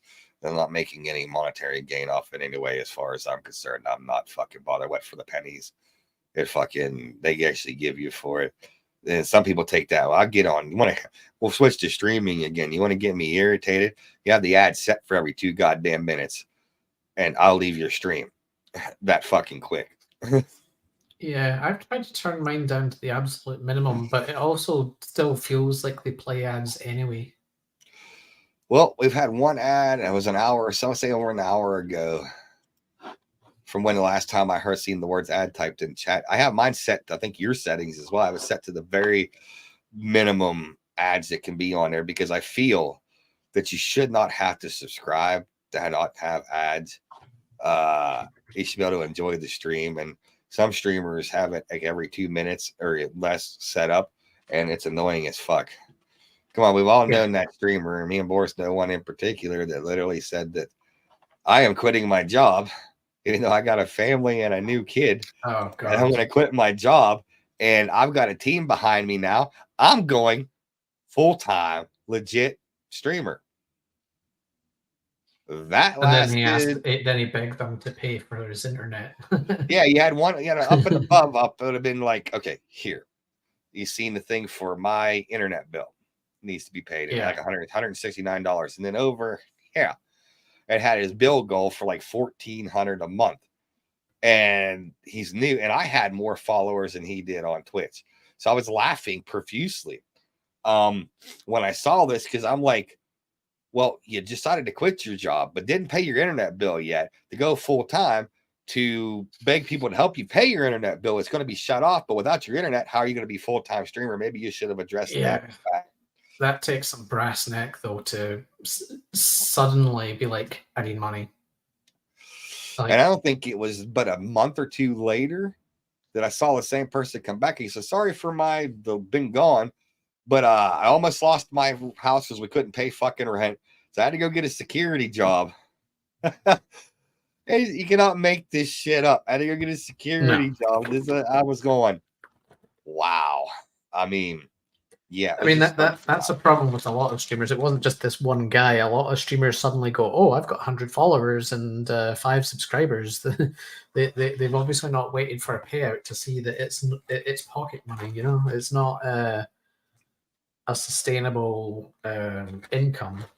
No, and to be fair, a lot of YouTubers don't make their money on just the views on their videos. A lot of it is ad revenue, sponsorships, Patreon, Utreon. And for those that aren't familiar with them, is a site where you can pay them a monthly subscription, say $5 or $10. Some of them are $2 to watch their unedited content or videos that ain't been put out yet on YouTube, stuff like that. That helps provide for the streamer. And I have nothing against any of that. I feel if you're doing this full time, and you got people that are willing to pay to help keep you going full time, and then kudos, because ultimately, when you've gained a certain amount of followers on Twitch or a certain amount of subscribers, which would be the same concept on YouTube, and they want to see you like all the time, and you want to see their favorite content creator put more videos out, but they're still working a 9-to-5 job, but they want to go full time. Then in my opinion, if you want to see them go full time, then kick in a couple of dollars a month to them. And I know some people can't afford it. Even simple things as sharing their content does a lot anyway. But I don't know. I think there's definitely a lot of people out there that probably take their streamers for granted and don't realize that one day they'll just disappear because there's other better things to do, not monetarily, but just right. Streaming is a different beast because it's not like you're not playing games like you normally would. No. Eventually, these people will just fuck off and go and clear their games list, which is kind of what I did. I had a backed up games list. Oh, Jesus Christ. For me, it's like this. And people can use the argument, well, I can't afford anything. Okay. I understand this as well. But if you are a streamer or a content creator, it's got 500,000 people. If, say, 20,000 of them, 500,000 people donated $1 a month, we're talking $1, that gives that streamer $20,000. See, it works in the same time. Even if 4,000 out of the 500,000 donated $1, it gives the streamer or content creator $4,000 for that month, and people can live within the 4,000 a month means and still put content out. And I'm not saying you should pay every streamer, because some of them do it just to siphon as much money as they can. But I'm saying if you have a favorite content creator and you wonder why they're not going live or whatever, well, the fact is they're not generating enough capital off of what they're doing. And they understand I still need to work a 9 to 5. But for some jackasses, like we were just describing, all of a sudden, like Boris said, you get 5 subscribers. All of a sudden, they get their first hype train. They've made it. They can do this full time.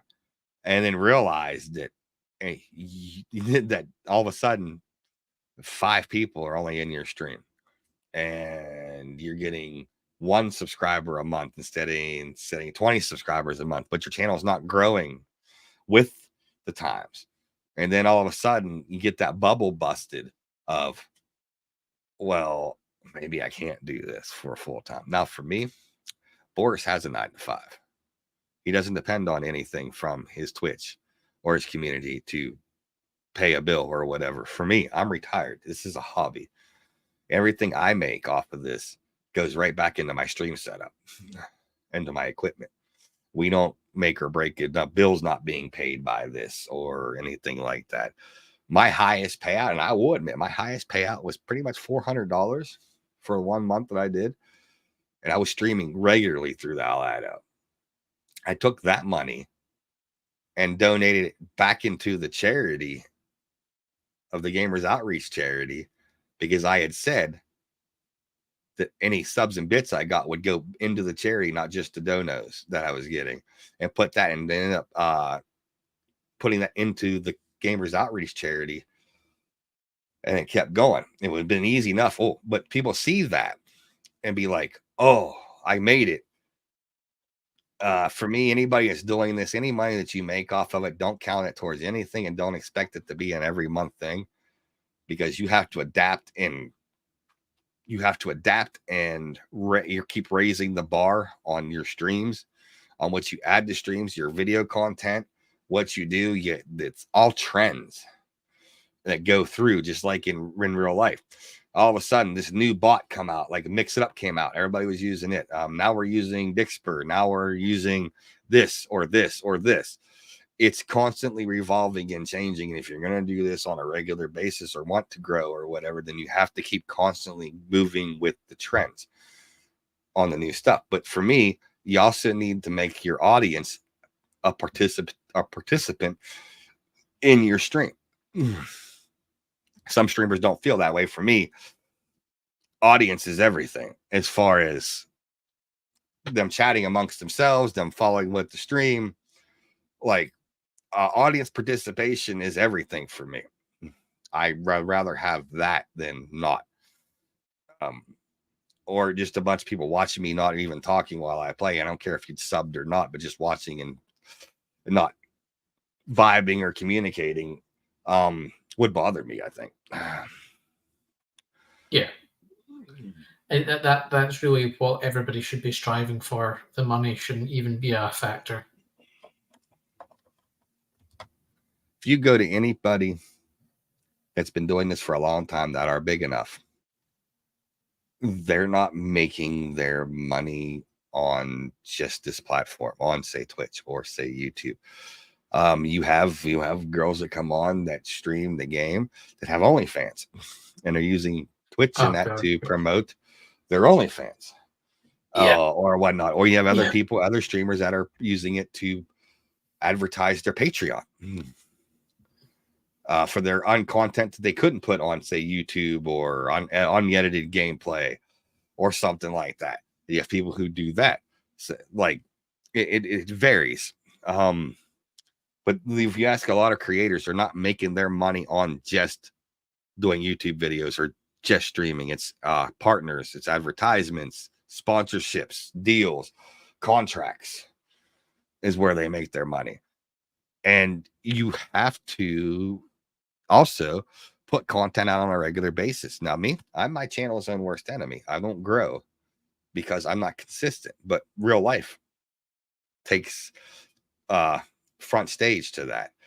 And I have to deal with real life first. I would love to be able to be on here every day, just hanging out, chilling with everybody, doing our thing.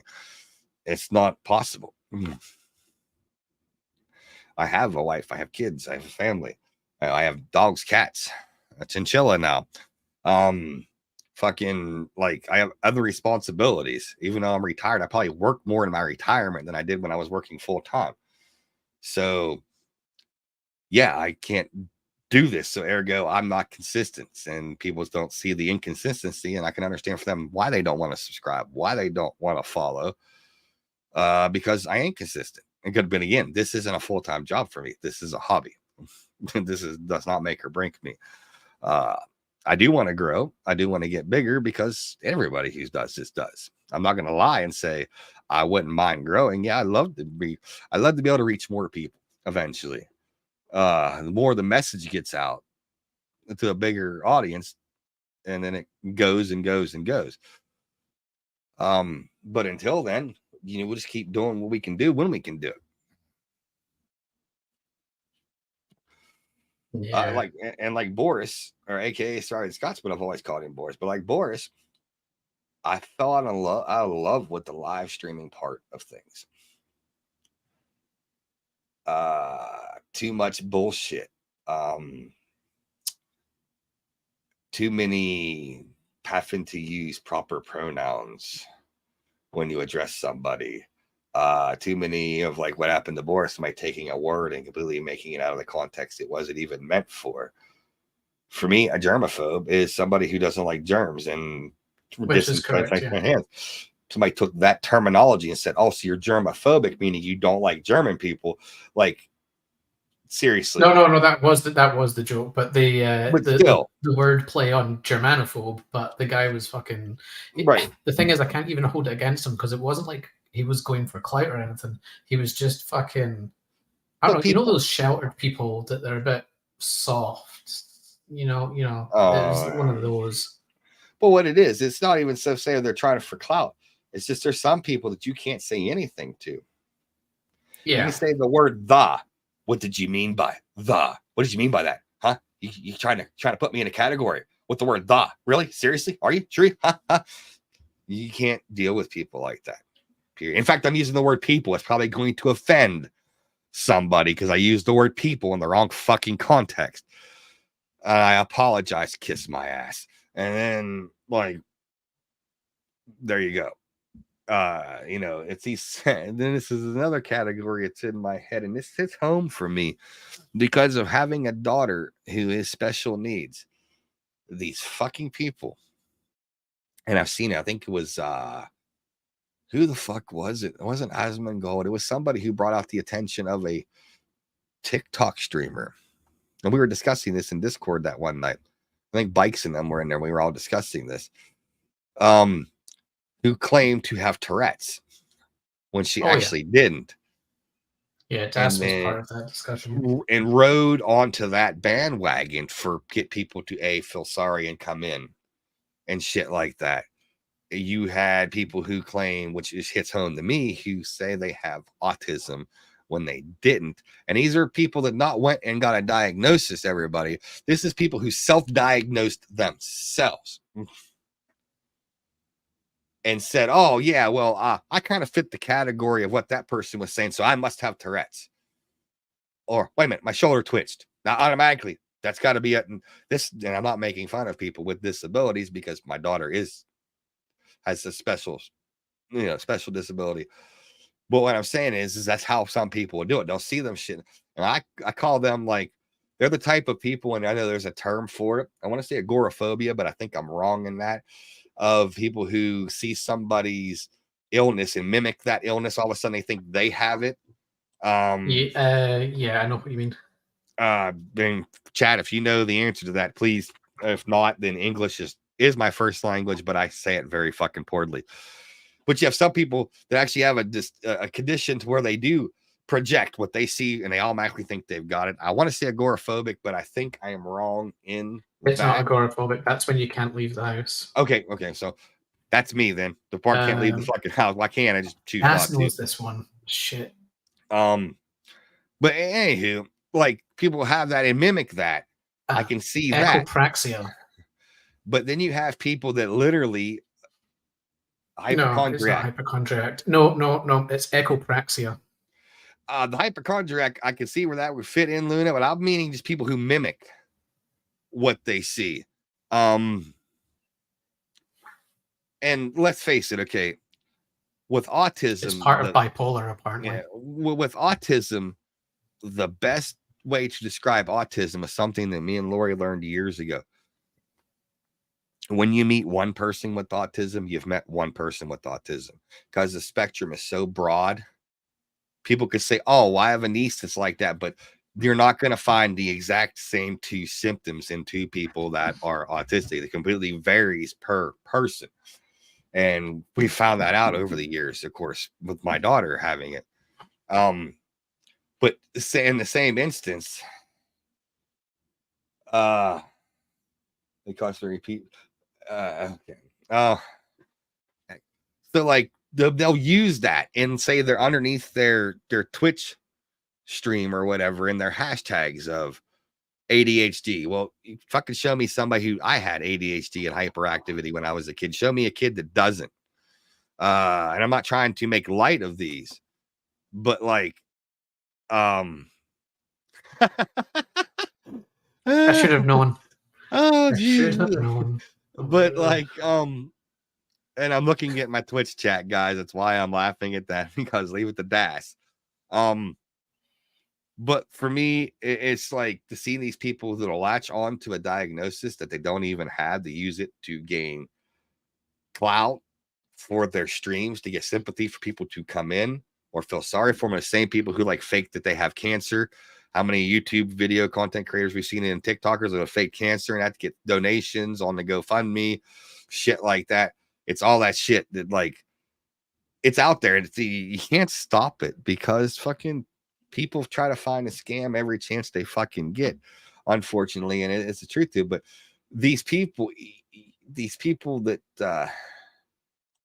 yeah, well, yeah, they are. Yeah, it is. It's fucking sad, Des. I hate TikTok with a fucking passion. I do. Like, you don't have to have any talent whatsoever to be on TikTok. It's just to be able to mimic a fucking song and not even have to sing yourself.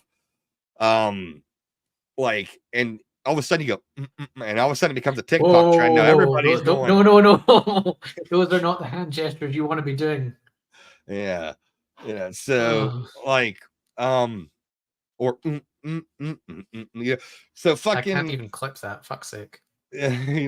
So like fucking, yeah. So for me, like to see these, and they should become popular, which I don't understand.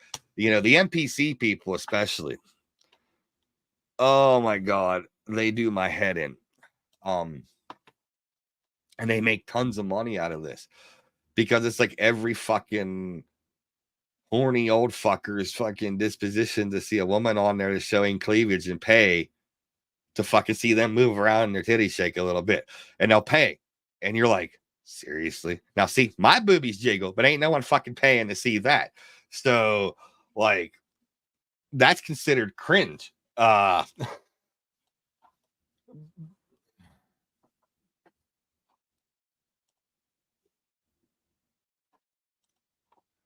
Yep, I agree with that too, Luna.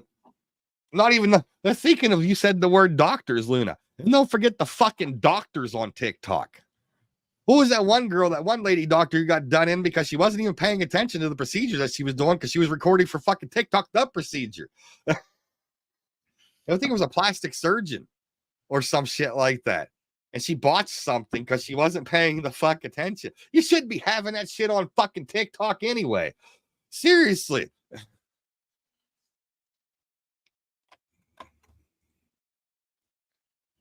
The old Dash, she was doing a procedure, and I can't remember what she was doing on another woman.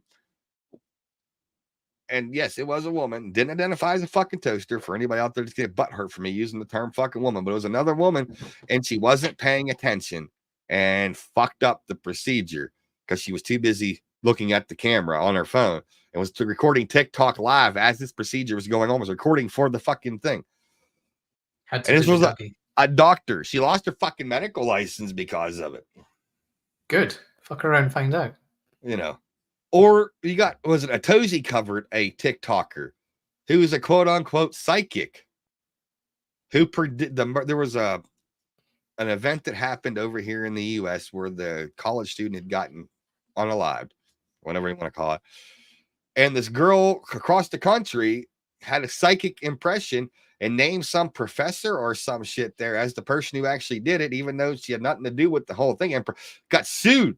She kept proceeding with these TikTok videos one after another that a secret spirit told her that fucking this person did it, and just kept going with it until she got sued, and she would not back down. When they put the cease and desist, the girl doubled down and kept fucking going with videos on until she got fucking sued. Then she went into court and they threw out the spiritual evidence that she was trying to provide.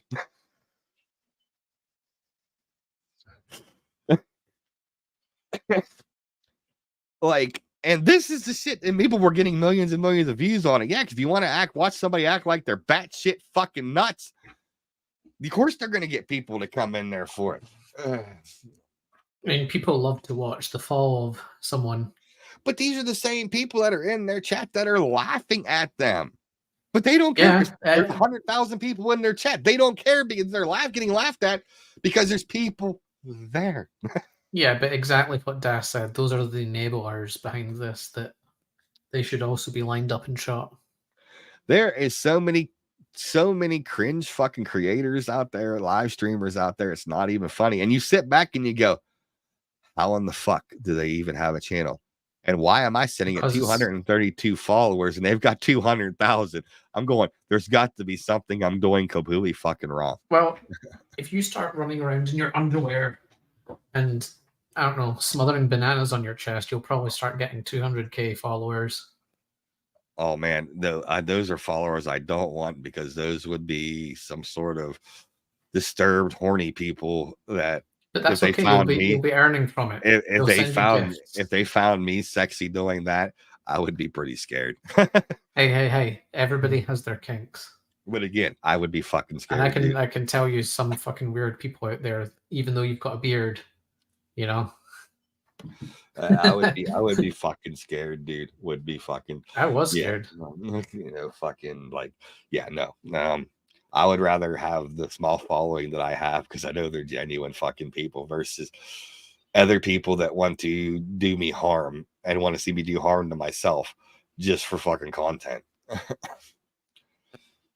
As again, I watch like videos like this shit daily. Like when Tozy puts a video out, or Moist Critical, or Mudahar, or, you know, clear down the lines. Like, I am not a fan of Keemstar's, but he started the Lao podcast, Lao Cow podcast with Boogie and Wings of Redemption and Turkey Tom and that.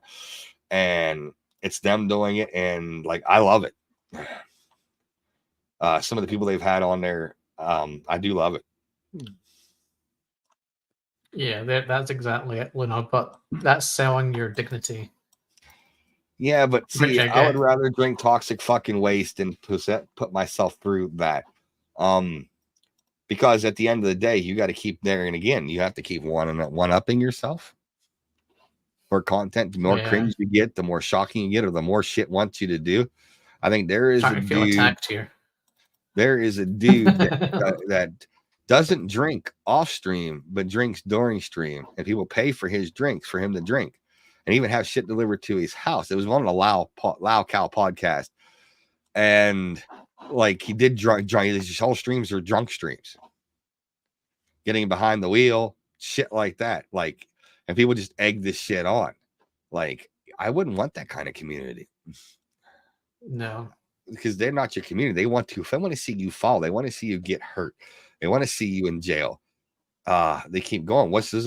You know, Johnny Somali, who's still sitting in a Japanese prison, going through the trial, because he had to go over and disrespect the Japanese people, by getting on the trains, and all of a sudden people were paying for the text to type on his speaker, and they were saying Nagasaki, Hiroshima, and shit like that.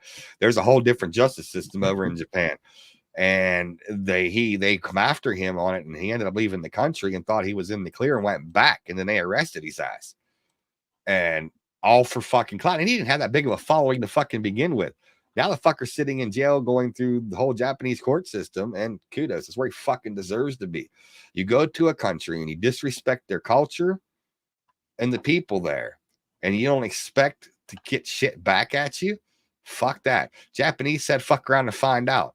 And he did, and he found the fuck out, and he's finding the fuck out. Because I've seen some documentaries on the Japanese prison, and that's not a place I would want to be. Very disciplined, very not able to lay down unless it's at night and have to sit in a certain position and shit during the day. And oh shit, I've seen some documentaries on the Japanese prison systems over there. Very hardcore, very, have to be honorable and fucking everything and not allowed to talk and a lot of shit like that. So fuck that. Again, fuck around and find out. And he fucked around and found out, and best place for him, because he said the one line that probably pissed me off more than anything. He said, I can't be racist because I'm black. Yeah. That comment alone pissed me off. He probably doesn't even believe it, though. He fucking copied it from somewhere else, or there was probably some influencer where he's picked this shit up from. Yeah.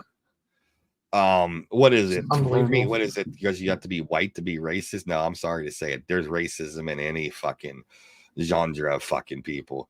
It's not just we don't hold the patent on being fucking racist, being white. So yeah, no, to come off with I'm black, I'm not racist. It's the most racist statement I think I've heard in a long fucking time.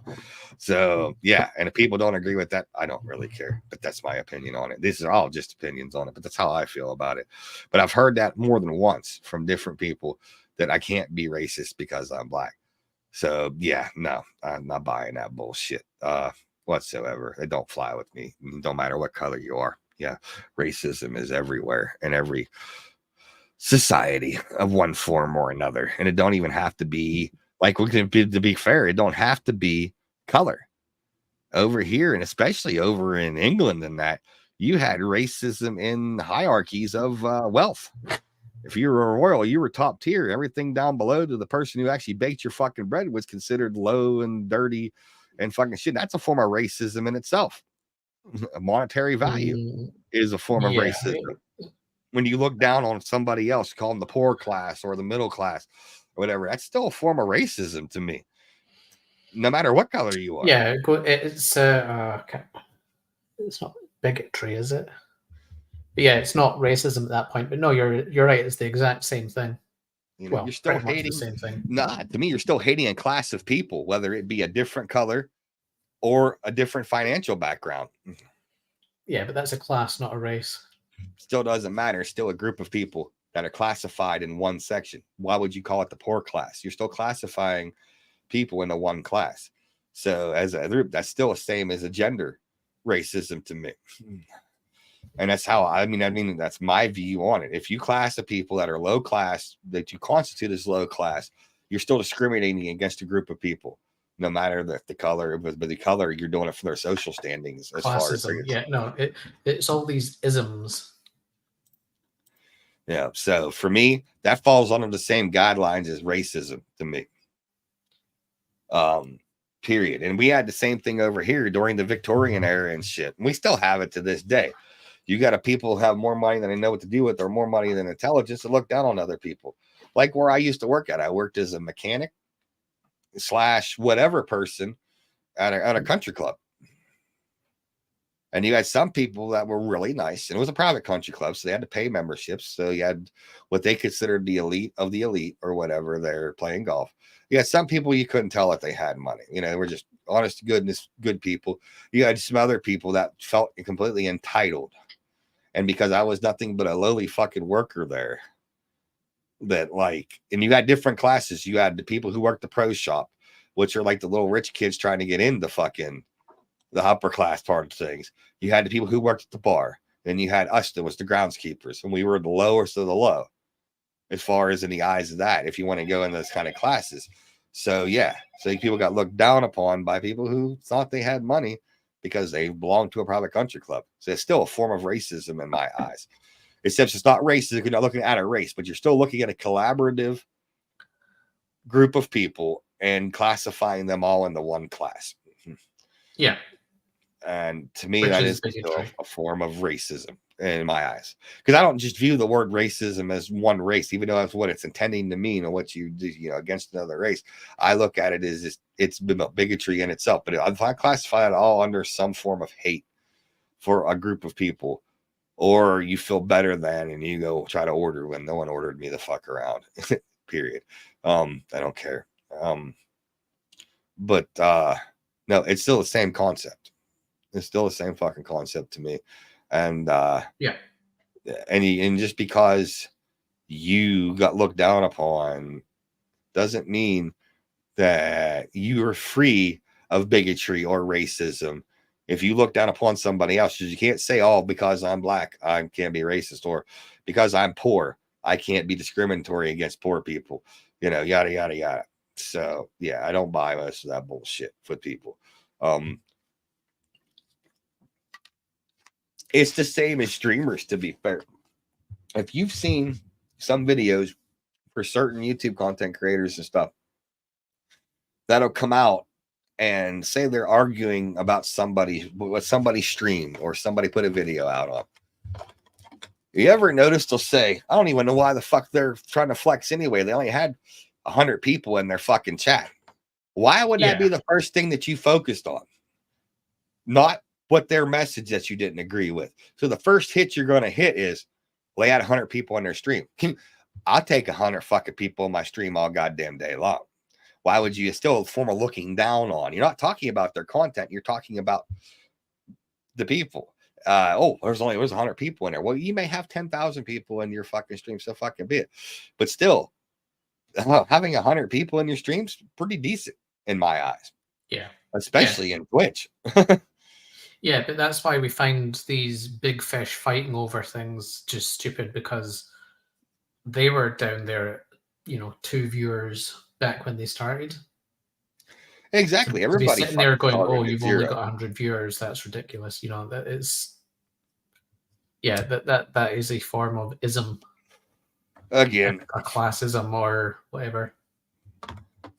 I know 2 streamers or 2 YouTube content creators. One that I play with on Arc, and then one's his brother. And one has over 8,000 subscribers on YouTube, and one actually has 1.3 million some subscribers on YouTube. And I've been in parties with them both. I play with Ryan, who has the 8,000. Doesn't act like it. His brother has never acted like what he has. He's just plain Jane conversations, just bullshit and joking around. Those are the kind of people I want to be around. Not these people that are big and they know they're fucking big and they act like they're fucking big. That's when I start losing respect for a lot of these content creators out there, because they think they are completely better than everybody else, when in the end of the day, they started out just like this. Or they started out to nobody. And don't get me wrong, I'm not going to take away the fact that they've busted their ass and they've worked and scraped and everything they could do to get their channel prevalent, and they've earned the subscribers that they've earned. But at the end of the day, you don't need to flaunt it. There's to be a way of still being humble and remembering where you come from.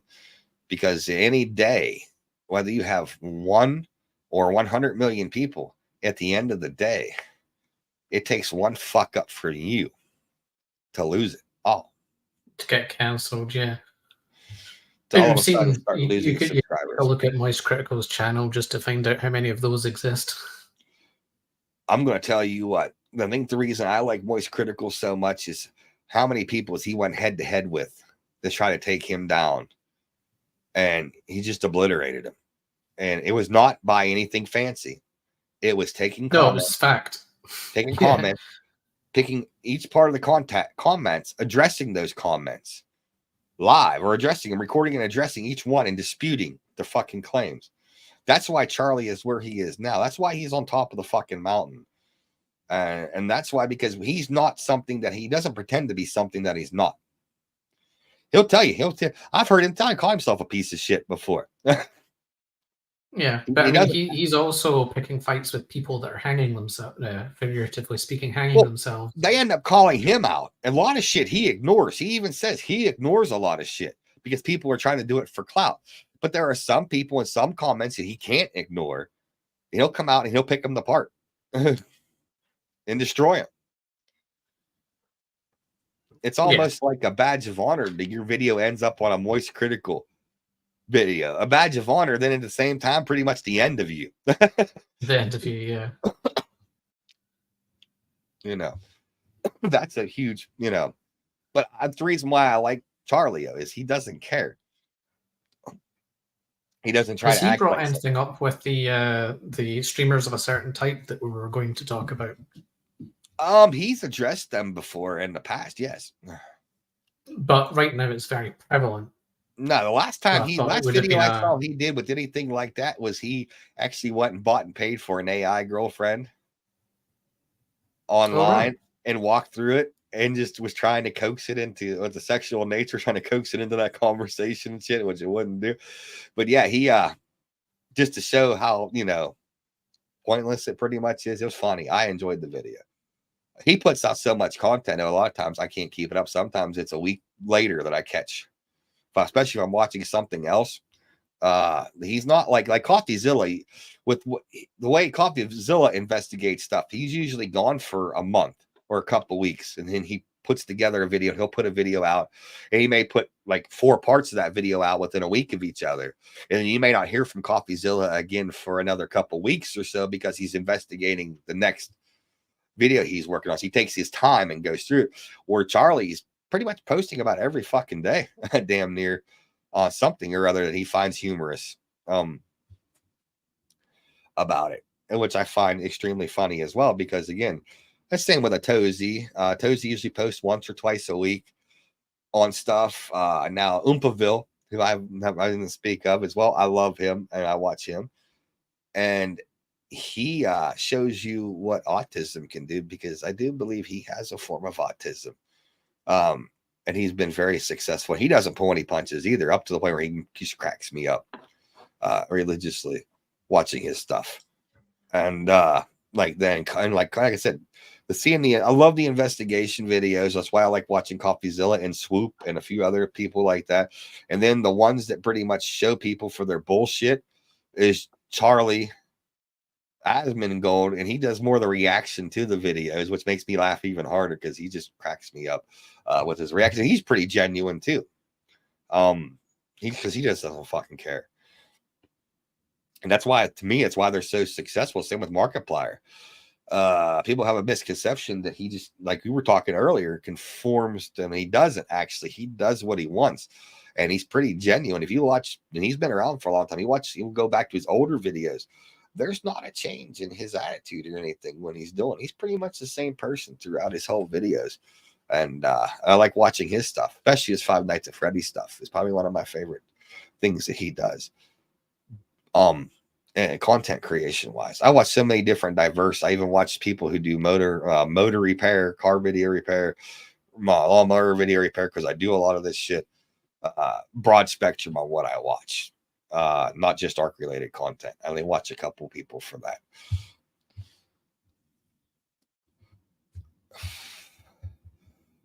Can't say I watch much of any. Shorts are the only thing I really watch.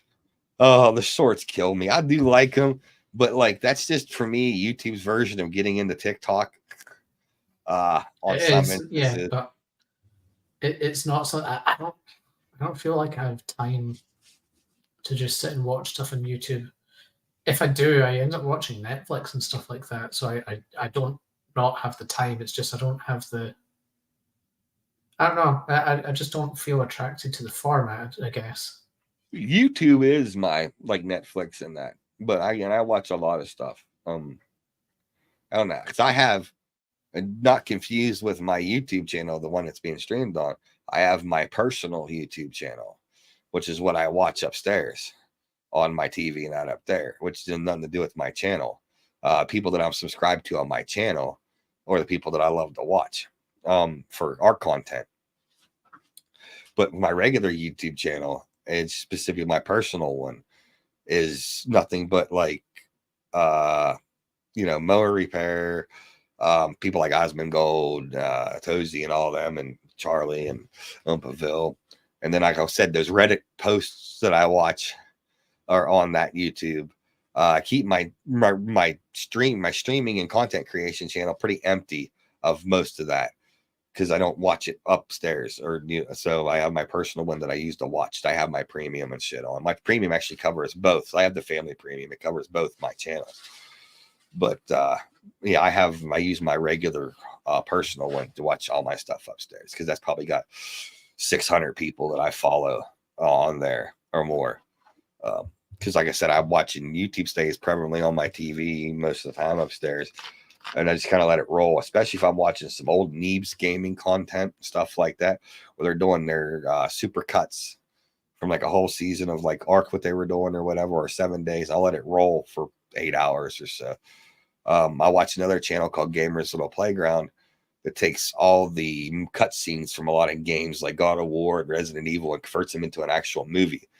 And I watch it through there, and a lot of them are awesome, especially the Mass Effect series that they turned it into a movie, which was pretty cool.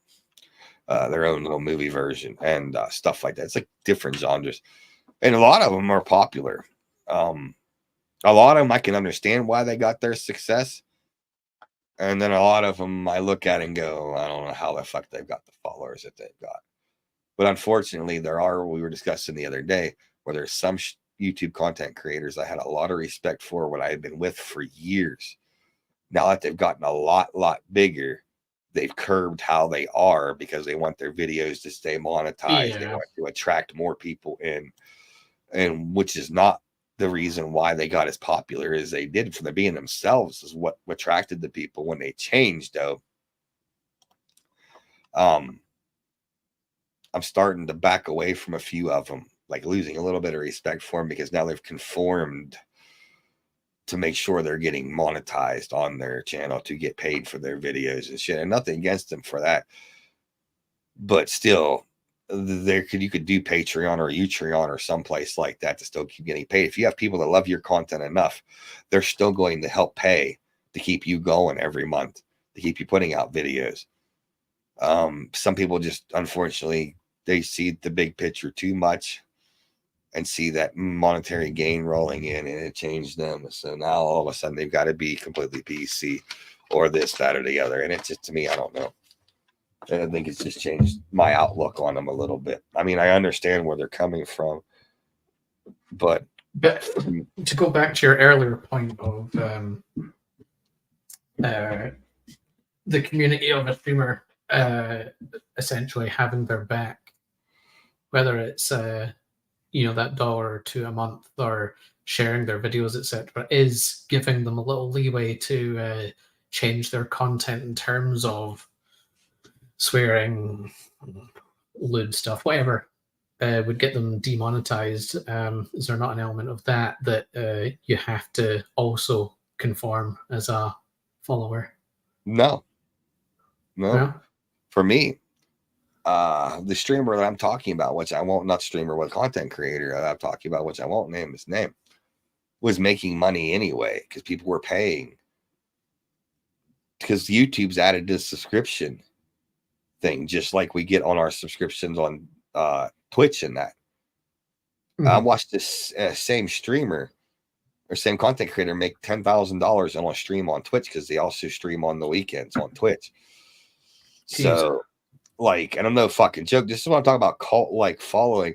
At this point, this person only had about 500,000 people, but he was probably making more money than some of the people who had 2 or 3 million on YouTube, because they had a dedicated, say cult-like following. You might as well say I drank the Kool-Aid of that, because I've loved his content, but he's watered it down now to conform to another set of people to come in. He's trying to reach that million on the subscriber thing. He's pulling a stop, but this man was able to go full time. Started following this person when they were 40,000 in, and I've watched him grow over to 700 and some odd thousand over the years. The reason I loved his content is he didn't give a shit what he said, what he did when he was playing. But then it seems like now, all these years later, because he sees the writing on the wall, but he was still able to go full time. People were still paying him monthly on Patreon and Utreon and shit like that, plus subscribing to his YouTube channel, as far as paying the subscription fees when they added that, and doing donations and everything else to him and merch and shit, that he was able to buy a house and shit. But on top of that house came the Hellcat. which aren't cheap. Came to a $20,000 PC that he had to fucking build. On top of it, don't get me wrong, the man works his ass off. The man has put his own studio, does his own editing and everything else. Do not get me wrong on that. I respect that man for what he's done. But what he's becoming is something else. And I've lost my respect, not all my respect, but some of my respect, because now he points out that, oh, I can't say this a whole lot now because YouTube's changed their thing and I won't get monetized. Well, before you didn't give a flying fuck you're being monetized. You were still making money through other avenues from your channel. At that level. But, as you're on a small scale. But no, he didn't start until he got big. That's the whole thing. When he got huge is when he started changing his thing, which is where I started losing some of my respect for that content creator, because he's seeing the other picture of more money. And honestly, you reach a point of how much money do you need?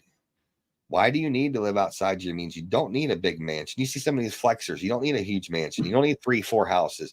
You don't need an $80,000 fucking car. If I ever made it big, which is highly doubtful, me and my wife were even discussing, she even laughed, I would still be living in the same house I would be. You would still see the same office. I may add some more equipment to it, but you're not going to see a $50,000 vehicle out or an $80,000 vehicle or this, that, or the other, because I don't see the point in it. If it's because you have things, just because you can, don't mean you should. What happens if the next fucking day you make that same wrong comment and you lose your income completely? You didn't take that, say, because some streamers, and I'm not even joking, are making $40,000, $50,000 a month or more a month. Some are making that in a week. Take that money and invest it in, say, properties or the stock market or, your retirement and shit.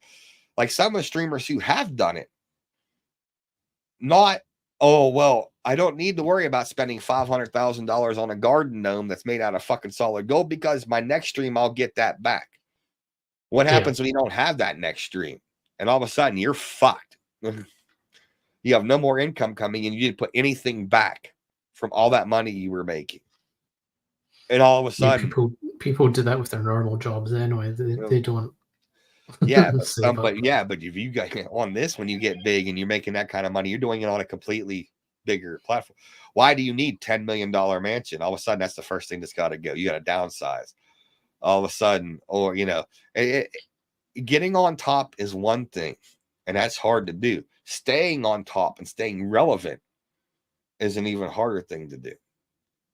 But for me, if you've got a regular group of people, say you've got enough people that are paying you $20,000 a month, basically.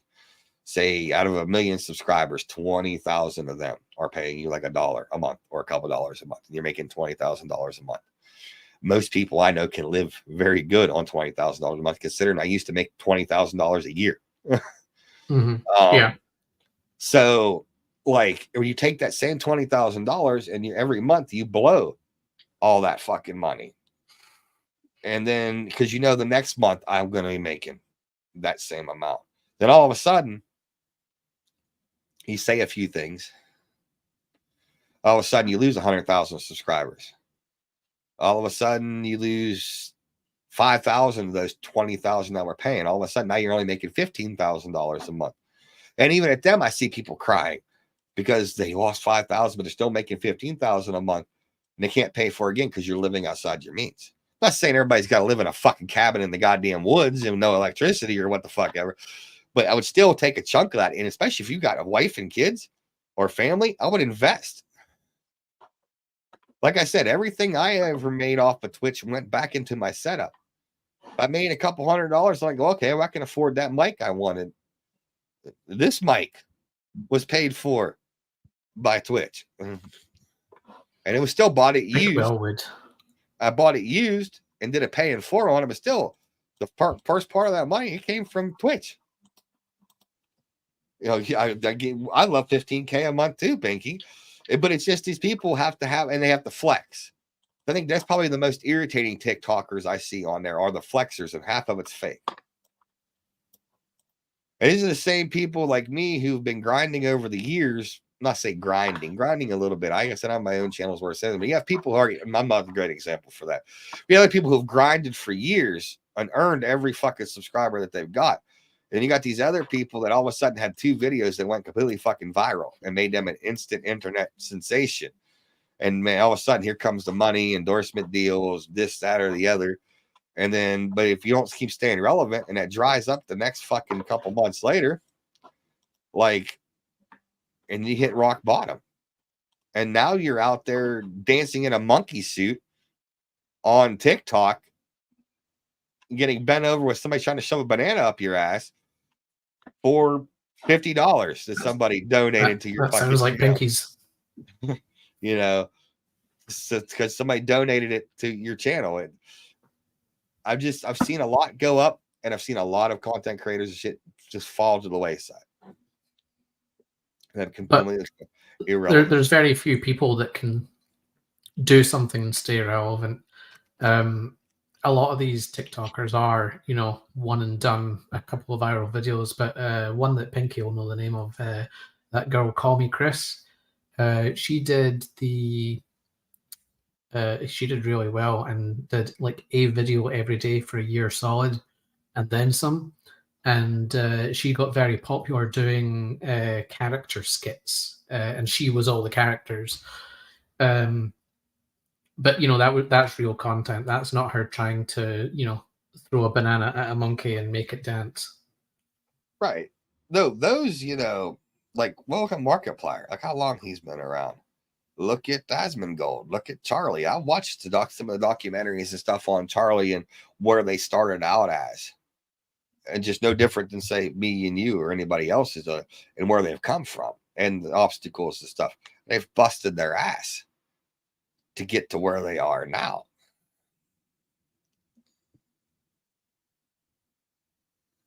Why are we wasting banana? Banana bread would be good. I do quite like banana bread, but not if you've been up your arse, Pinky. For me, it's got to be banana bread straight out of the oven and still warm.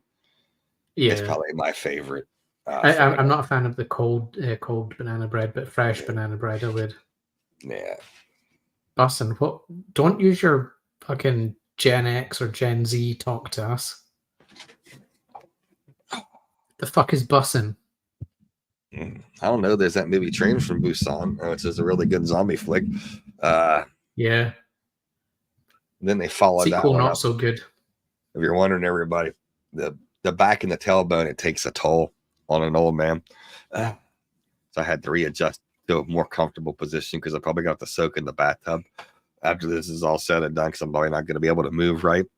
And it's been a while since I've sat down like this and done anything like this for a while. So my body's got to get used to it again. And I can't say it's the chair. I've been through 6 different fucking chairs for comfortableness and still haven't exactly found that right one. No, it's just old bones. You're not getting any comfort. No chair can save you. Well, I'm actually thinking about bringing an actual recliner in and putting in here. And I think like that'll a rocking chair. Not like the actual big like living room recliners. Like the Lazy Boy. Would that work though? If I'm not playing, yeah. If I'm just sitting and doing this where I can lay back and recline or BS or whatever, yeah. Well, make Paul go out and get you some more damn chocolate. Crack that whip. Ciao. I've eaten all my chocolate, Santa, but you know what? Becky has one too. I'm just saying it could go missing. Just like that one thing you ate of hers. And she's never forgiven you for it. It turns out it's not just the one. There was also a chocolate orange that I ate last week. No, it's not, Pinky. So, technically, it's 4:07 p.m. here. So technically, you can still make him go out. It's 4:07 zone. Depends when the shops close as well. But yes, I think I will, Pinky. I will do that. Sorry, I can't share though. You're gonna see you say that. You're gonna see her come up there and like don't even talk, Chris. I've seen your fucking Yeti looking ass So don't even talk about exercise with you. You probably weigh more than me and Boris put together. In fairness, I don't want your videos banned on YouTube for having jiggling tits. Oh God, if I did jumping fucking jacks, yeah, I'd probably bust my fucking office.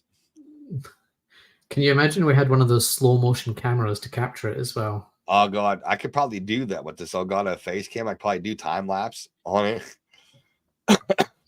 So I wonder if we could start up a YouTube, not a YouTube channel, a TikTok channel of just men holding up their moobs and then dropping them in the slow motion to Enya or something like that. I don't remember what the song is, but there's this Enya style song. We're gonna be fucking watching TikTok, and you're gonna see that trend go out now.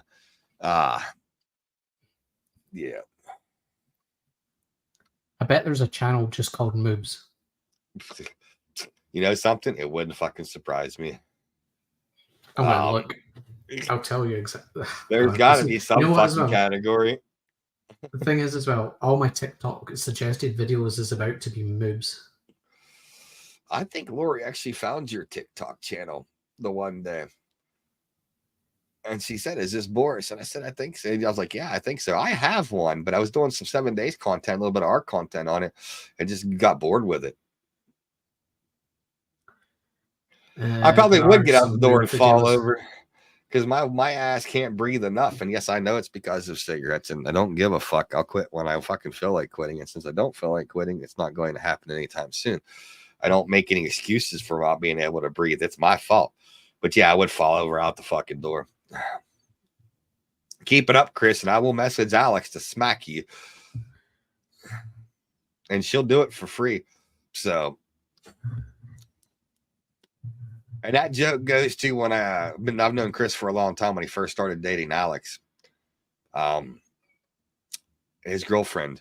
And he was running his mouth the one day, and it's keep talking your fucking gob, and I'm going to message fucking Alex, and she's going to beat the shit out of you. He says, you don't even have her on Facebook, and you wouldn't message her anyway. I did have her on Facebook, and I did message her, and she up and smacked the shit out of him. And he's like, I said, told you, fucker.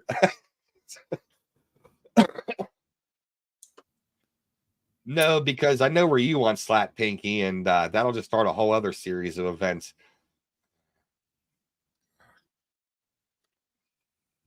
He may smack you the wrong way. He may not need that C-section.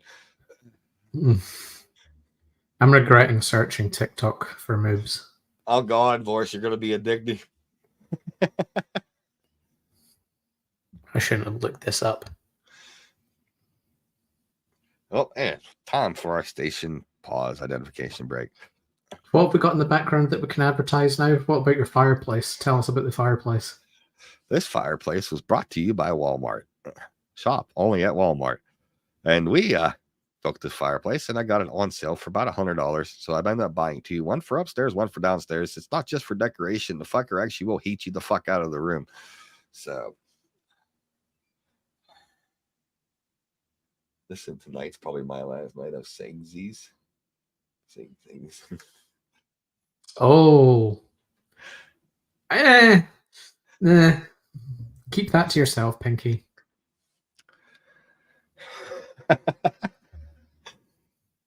What you and Paul do is you're going to pick up Airy Bear? All right. Let the doggos out, and I'll tend to them in a minute.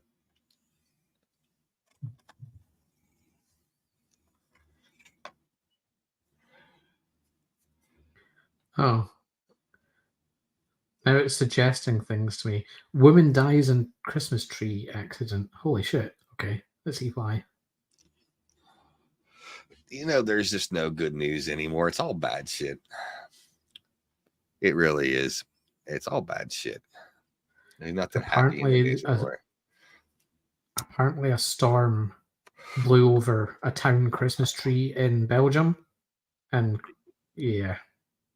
Pinky, it wasn't you that made me uncomfortable. I'm literally uncomfortable as my tailbone is actually hurting because it's not used to this chair for this long of time. So I'm uncomfortable, and that's your fault, Pinky. Don't cover for her. I'm not covering for. I wasn't actually No, uncomfortable. it was I'm just one of uncomfortable. those giant town ones, Pinky. It fell over. It was like a 40-foot tree. Oh my god, I feel bad, but who the fuck has that big of a fucking tree?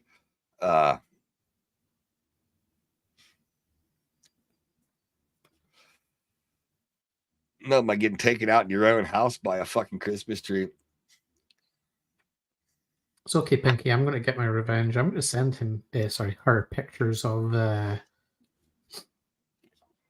like chocolate that I'm eating. And make sure to send some dino chicken nuggies as well. No. At pictures.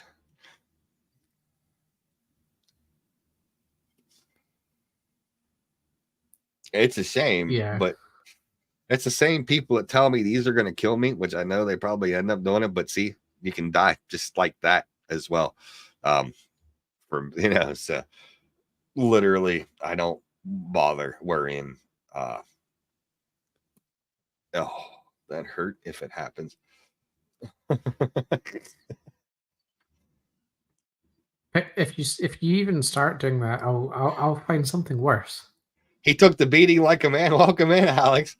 I can't, for some reason, I can't see the word Chris and man in the same sentence. I'm having a hard time believing that part. I think he probably screamed like a little bitch. And welcome in, my dear. I hope you are well today.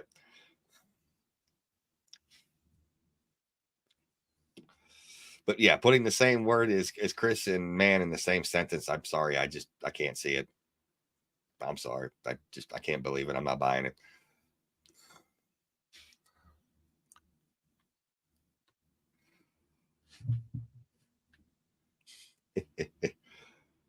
But no, I found out more than I wanted to find out when I started doing YouTube content. And then when I started live streaming on Twitch, I found out a lot behind the scenes. The big misconception of you hit the live button, people automatically show up.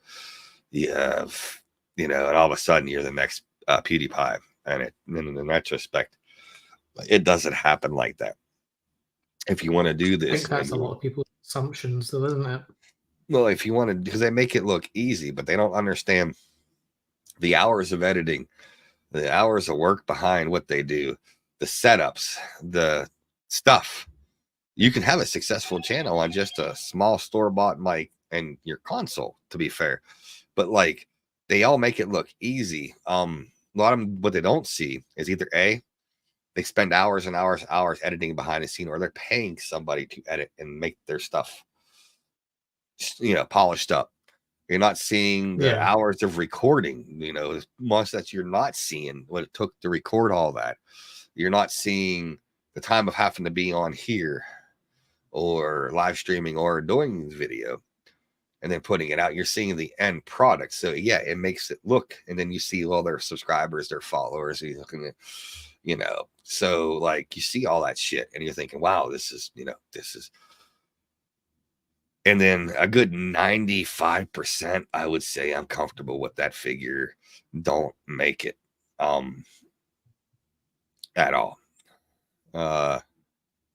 Because at the end of the day, and I've said this 100 times over, if everybody could do this, then there would be no point to doing it. If everybody was popular when they come on, there would be no point to doing it because it's all popular. I mean, it's, it takes a special kind of person to do this kind of stuff and to keep doing it. For me, the bad doesn't outweigh the good for me on this, which is why I don't do this on a regular basis anymore. All the bullshit that comes with doing this, and I'm not talking about the hard work. I'm not afraid of hard work. I've never been afraid of hard work because I edit and do my own stuff. It's the politics behind it, the bullshit. If you want to get anywhere, it seems like you've got to kiss another streamer's ass or another content creator's ass, try to get in with them, or this, that, or the other, or hope they raid you, or this or that. All the fake people, all the people you wonder if they're there to see you or if they're there to get something out of you.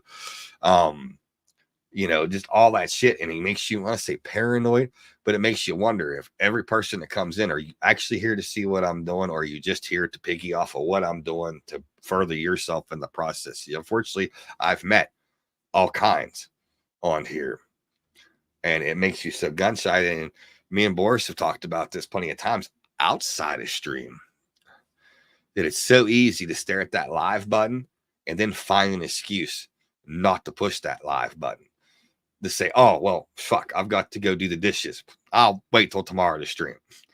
And then you get sent back down and go, oh, well, fuck, no, I promised I was going to go talk to Boris. Just talk to him. I'm fucking not going to stream tonight. And the longer you quit doing it, you're not doing it, the easier it is not to do it anymore. You start to fall out of love with it. And that's where Boris has been. For me, it's been real life shit. Honestly, this time around has just been completely in real life shit that's kept me from, because I'm still putting out videos on YouTube. So, because it's easier for me to do. But as far as the live stream part, it's been a long time because I just didn't feel it was relevant. Because I think I told you all in the last stream, don't subscribe to me this time around, or this, that, or the other, because I don't know when I'll be able to go live again. So for me, it felt like you guys were just wasting money on my channel, because I didn't know if it would be a week or 2-3 months before I went live again. So I felt bad for the people who were subscribing, because to me, they weren't getting their money's worth, because I didn't know when I would be back to doing it. So where other people be like, oh yeah, please subscribe. I take that quick buck and then fuck off.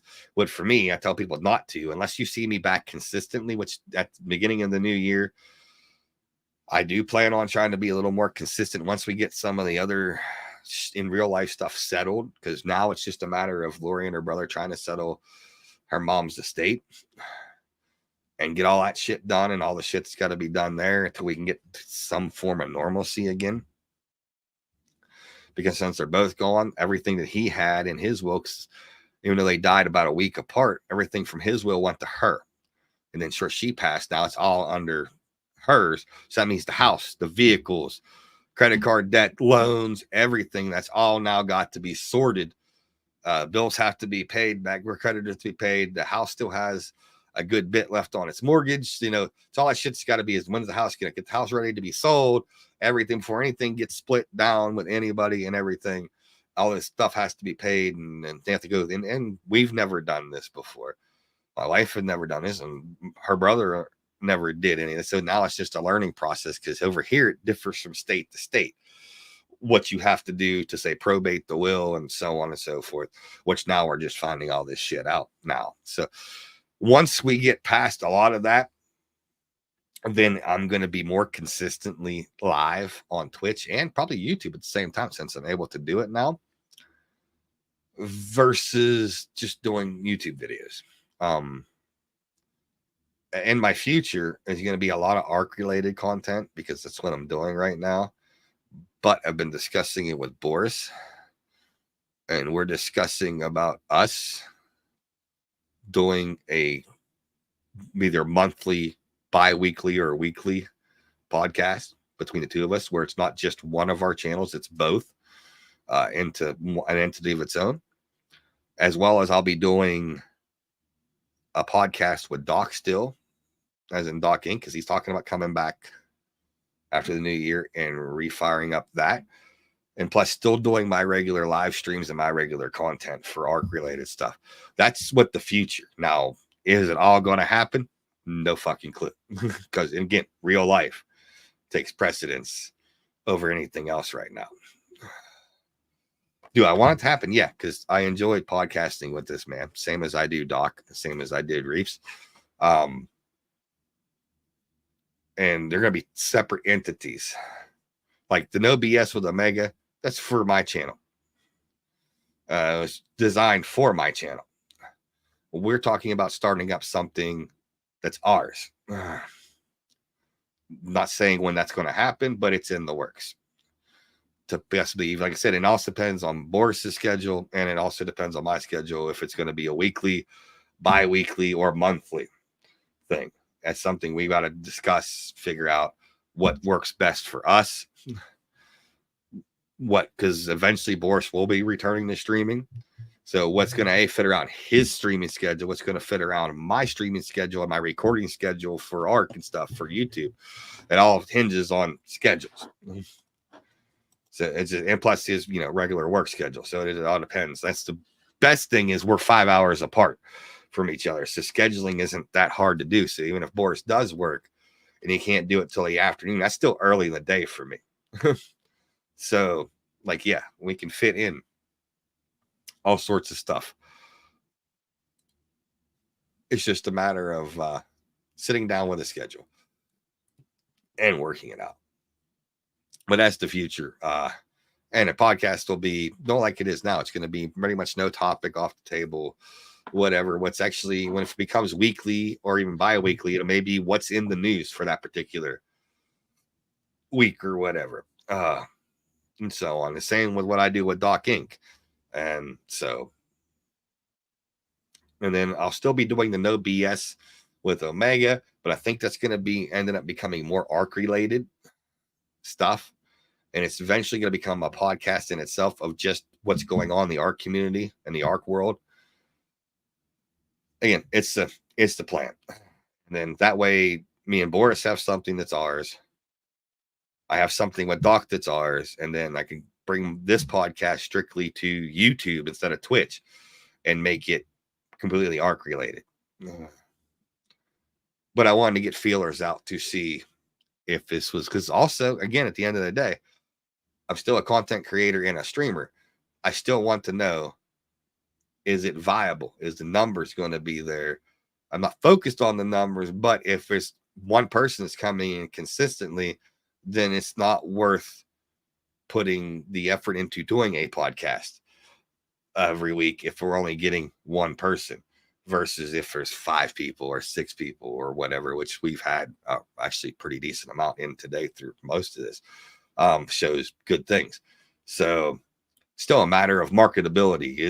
Is it worth putting a podcast out if no one really watches it? Then no. Yeah. Because I can have the same in general. I can have the same conversation with Boris just in Discord without going live or recording it. So because we do talk about a lot of this shit outside of this. This isn't something that was just put on for the podcast. This is topics and shit. This is how me and Boris became friends. Because we share the same ideologies on a lot of things and opinions on a lot of things. And we think a lot alike as far as topics and stuff like that. So it's how we became friends. And then we've just remained friends ever since. So, this is stuff that we discuss a lot of these points of views and shit outside of this, like on Discord or whatever. So this is not nothing that was just put together just specifically for a podcast. This is us. Period. We have these same conversations outside of this, outside of being recorded or being live. Because at the end of the day, if you don't have these discussions outside, why would it be worth bringing up in the podcast? If it's not something you don't really feel about or have any idea about, why even bring it up? And on that note, Boris has been trying a game I suggested I've not tried yet, which is Night of the Dead, which is a lot like 7 Days to Die. So I'm going to turn it over to Boris on his thoughts on this game. The short answer is it's worth it. It's on sale right now for, I think it's like 15 quid, $16 roughly, 33% off. It's kind of like 7 Days to Die meets Rust meets, I don't even know what, kind of The Forest slightly. It's one of those games that you're going to play through maybe a couple of times because you can play completely basic settings as to what they intend, and also settings where you can fuck around that you don't have a horde night. You can have it so zombies respawn or don't, and same with the resources. So you can go completely hardcore, or you can play very, very basic. So, the lifespan in it isn't great, but I'm really enjoying playing it through this time. And I've put in probably 30 hours so far, not really gotten that far. So there's a lot to do. It's kind of like if you're into ARC in 7 days where you have to farm a lot of resources, then, if you like that, then it is a good game for you. Into the labs, not a lab. So I went to the research lab. It took me to the hospital. It took me to the guy's house, and then it took me to the military base. So I'm at the point where you're facing your first boss. I'll be right There's back. a mutated army dude in the military base, and apparently the boss is intended for several players. I'm really struggling to get it myself, but I'm going to just save up loads of ammo and maybe up some of my stats because I've put everything into doing zombie damage instead of like defense or anything like that. But one of the differences between 7 days and Night of the Dead is that it's pretty much Horde night every night. It hits midnight and you get attacked by a wave of zombies, which the first night I wasn't prepared for it, and something like 100 zombies came at me, and I was not ready for that shit. So I died a few times, and if you die, it doesn't stop. It just you have to deal with the waves. So in that respect, it was a little bit more difficult because 7 days to die, you just either you take a death and the wave stops, or you can get through it. But yeah, it's a little bit more hardcore in that regard at the very start. But once you're going, you can actually place down defenses similar to 7 days to die, but the way the pathing works is it's very tower defense. So you can actually set up a really long line of trap defenses, and they'll take the ramp up and go through all this. As the days go by, it does get quite a bit harder between day 1 and day 2, day 3, etc. So you do have to keep upgrading. Part of the problem is that you don't seem to have enough time to do the storyline and go get a bunch of resources to create more defenses.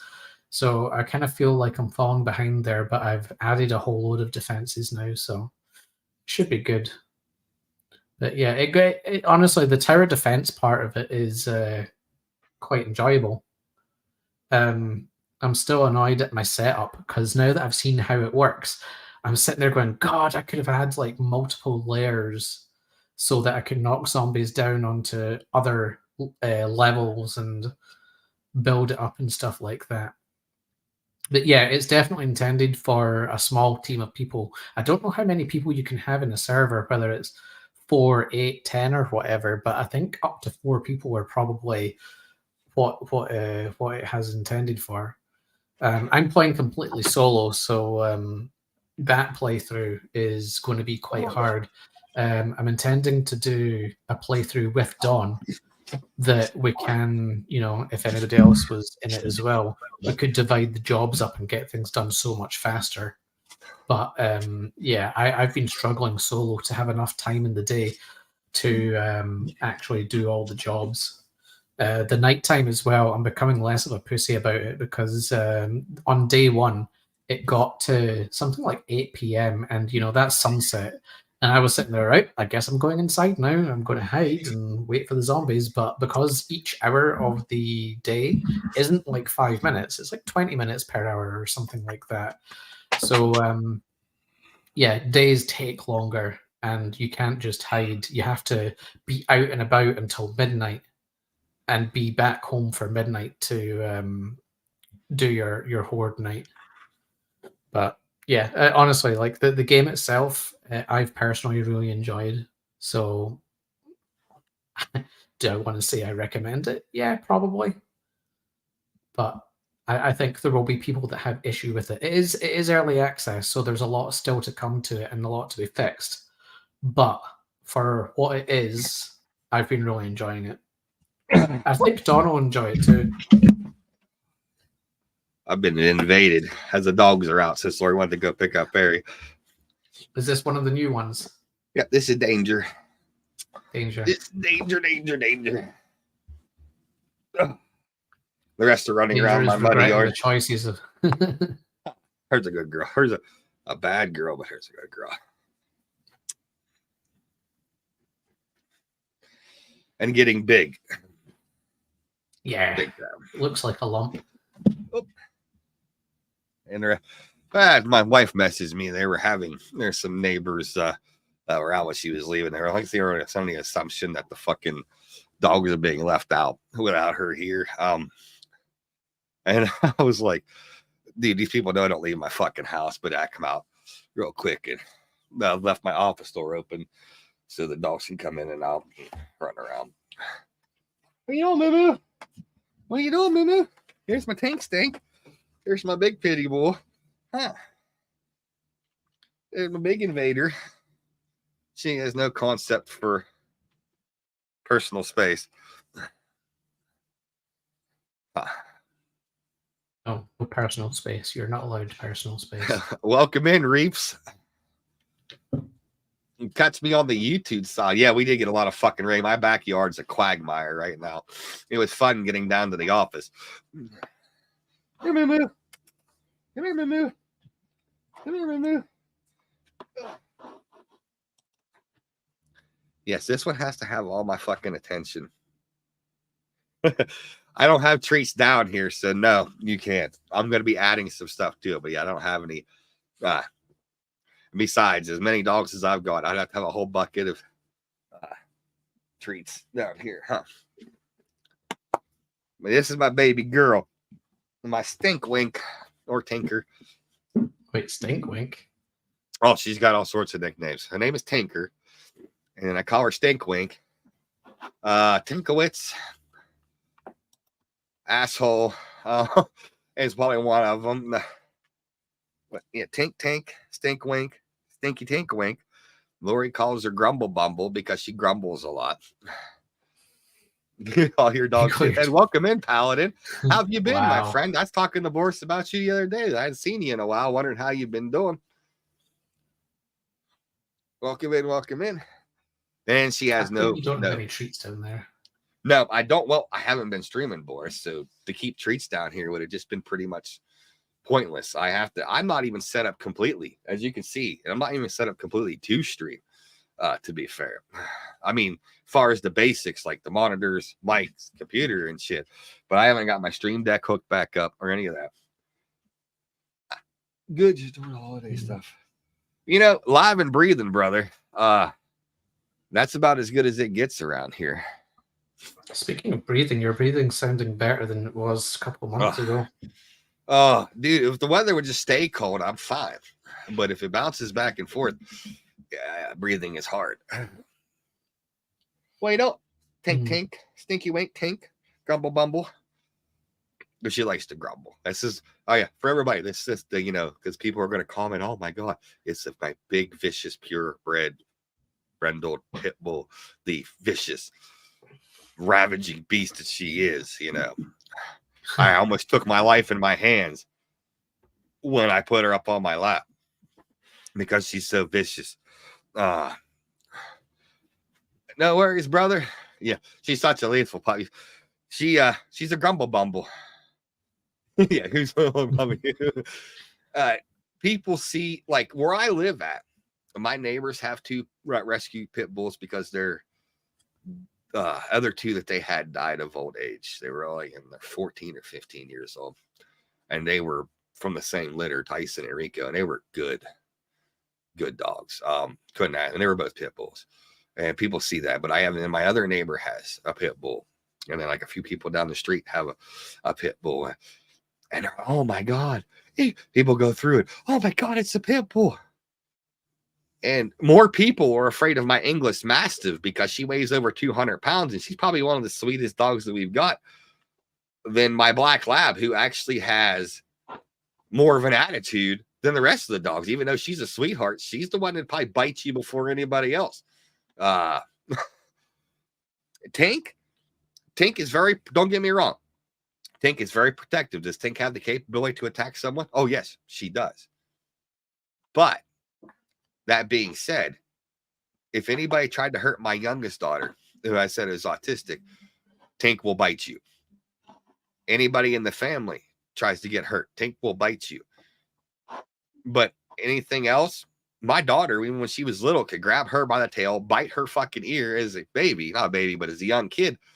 Tink didn't give two shits one way or the other. Same with my bullet, my German Shepherd. I miss my Gunner. He was such a good dog. and I miss him every fucking day. He was the same way. And he was a German Shepherd, but people call that the respectable breed, whereas like pit bulls and that, I don't buy into it. It's how they're raised. It's not the breed, it's how they're brought up. In my house, like, I don't know, we love our dogs. But in turn, you got to remember that a dog looks at you as in a pack. So you still have to carry an alpha as far as voice sometimes with them, because if your dog does, like, say, lose respect for you as far as they see you at a lower end of the pack, they may not have a tendency to listen to you or something like that, because they don't see you. They don't see us as humans. They see us as other dogs. They see us as a pack, to be fair. And people can disagree with me all they want, but I've seen enough studies on it that dogs look at you like you're part of their pack. You just got to remember, all dogs. Oh, my dog hates you. Barely ever listens. I don't call that hate, Paladin. That's Tink. That's my pit bull. She just individually ignores me. If she doesn't want to come inside, she will flop down on the ground and just inch her way to the door because she doesn't want to come inside. You would think that she was the most abused dog in the world, and she's not. She don't get corrected like that because you don't need to do that. She is, when she's stubborn and doesn't want to do something, she flops down like a 2-year-old and won't come in. She is the hardest headed dog I've got. The rest of them listen to when I call. If Tink's not ready to come in, she won't come in. It sounds like you. So when your wife says, "Come in, Paladin," I don't wanna. And you see him Paladin out on his back, rolling around, throwing a fit in the yard. I don't want to. You can't make me. Oh, come here, baby. Oh. Karma now, Boris. Oh, good. Looking sleepy. Has she gotten big? Has she gotten big? Yeah, looks like she's ready to just fall asleep on you, though. That's just her look. She is the most, like, my black lab. You can't tell what she's thinking when she looks at you. But like with, say, Karma and Min, you can tell they're very descriptive on their looks. You can tell what they're thinking, like, by looking at it. But like Black Lab, she'll sit and she'll just stare at you. Does what Nugget does without much of facial expression. She sits and stares. And my wife, because she's mostly at work, not used to it, she'll go, "Hun, what does Emma want?" You'll never know. And I'm like, what do they truly want? I'm like, she either wants outside or wants, say, the water dish must be empty, or she wants more food. She's out playing with her sister, Pinky. She stayed in for a minute. She said hi, and then she fuckered off because it's out muddy, and she'll be covered in mud before it's all said and done. So she'll probably be hitting the bathtub tonight before she completely comes in. Nothing and yes, I let them play because fuck it, why not? It's not cold out today, so. But, and it's funny, is because everybody sees the boxer side because they both have legs. Like, oh, it's a boxer. And I say no, boxers mixed with pit bull. They're like, oh. And I'm like, seriously? They're just dogs. It's like, you know. I mean, some breeds do have extra requirement to train them properly, but for the most part, it's all down to owner attitude. It comes down to this. If people want to look hard enough, pit bulls were bred to be nanny dogs. To watch kids and shit. So how did they get from what they were supposedly bred for to the vicious killer dogs that they're portrayed to be? And that's down to what they were trained for by bad people. Exactly. In an absolute minority number. Exactly. Well, Lori come out the other day. She said, "Hun, she's reading the UK ban on that certain form of terrier. that you guys they're wanting people to turn in. They want to destroy. It's been in the news over there, or whatever. My guys, Chris and John, and them were telling me about it. But they're trying to call for a government ban of a certain breed. It's almost like a pit bull, but it's not. It's another kind of terrier with the same family or whatever. Yeah. And it's, I guess, a bunch are like they're protesting because a bunch they want to destroy a bunch. And I just fucking laughed. I said, "You suck at taking the piss." Bully, XL bully, okay. XL bully. Yep, that's the one. And I don't know what an XL bully is. But I said, what rubbish that you condemn a breed of dogs. I mean, over here in the U.S., you statistically pay more car insurance for a car that's either red or black or both, because more cars have been in accidents with the color red or color black. It doesn't mean because you have a blood red car, you're going to have, higher rate for an accident. And they told the same thing with dog breeds. It's because this dog's been reported for biting and this and this and this, and they're dangerous and so on and so forth. That's on how they were raised. You can't condemn a breed of dog just because they're pit bull or something to that point. Over here in the U.S., in certain states, in various states, technically, you homeowners pay more for their homeowners insurance if they own pit bulls.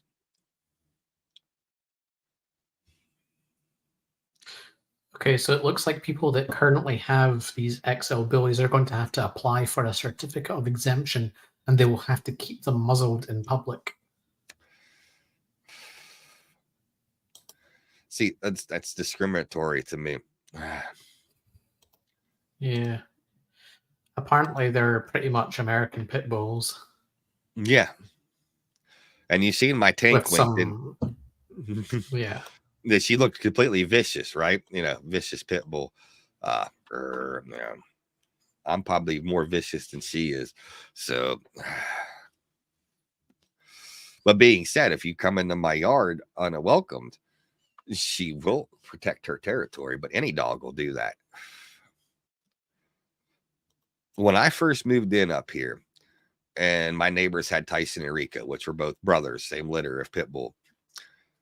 And hey, Moo Moo, come on, Moo Moo, come on, Moo Moo.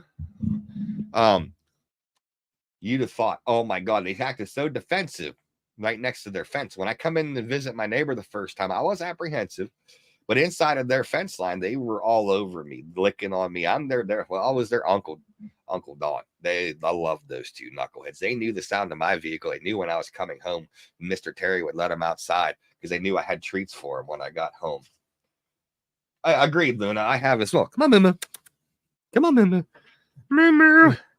Biggie girl. What are you doing, Biggie girl? What are you doing? Come here. Come on. Oh, come here, Mama.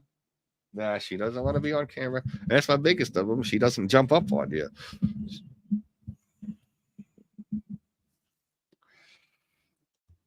But yet, I own an English Mastiff. How come they're not on the same thing? My dog weighs over 200 fucking pounds. And if she really wanted to hurt somebody, she could put a hurting on me just because she weighs about as much as I do for size alone. Such a sweet disposition. Again, it's how they're raised. My tank, like I said, is very protective. I love that about her. Like if Lori, because she loves to go for car rides. So if Lori goes somewhere, so like the McDonald's or something, Tank will go with her. And I don't have to. And ain't no one getting near her car or near her with Tinker out.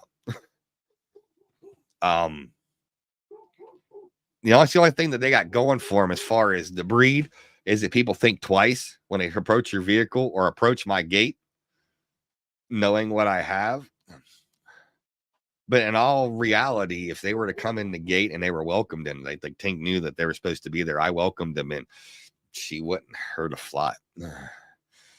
And I'm telling you, dogs have a better sense of good people from bad people than anybody else. They know.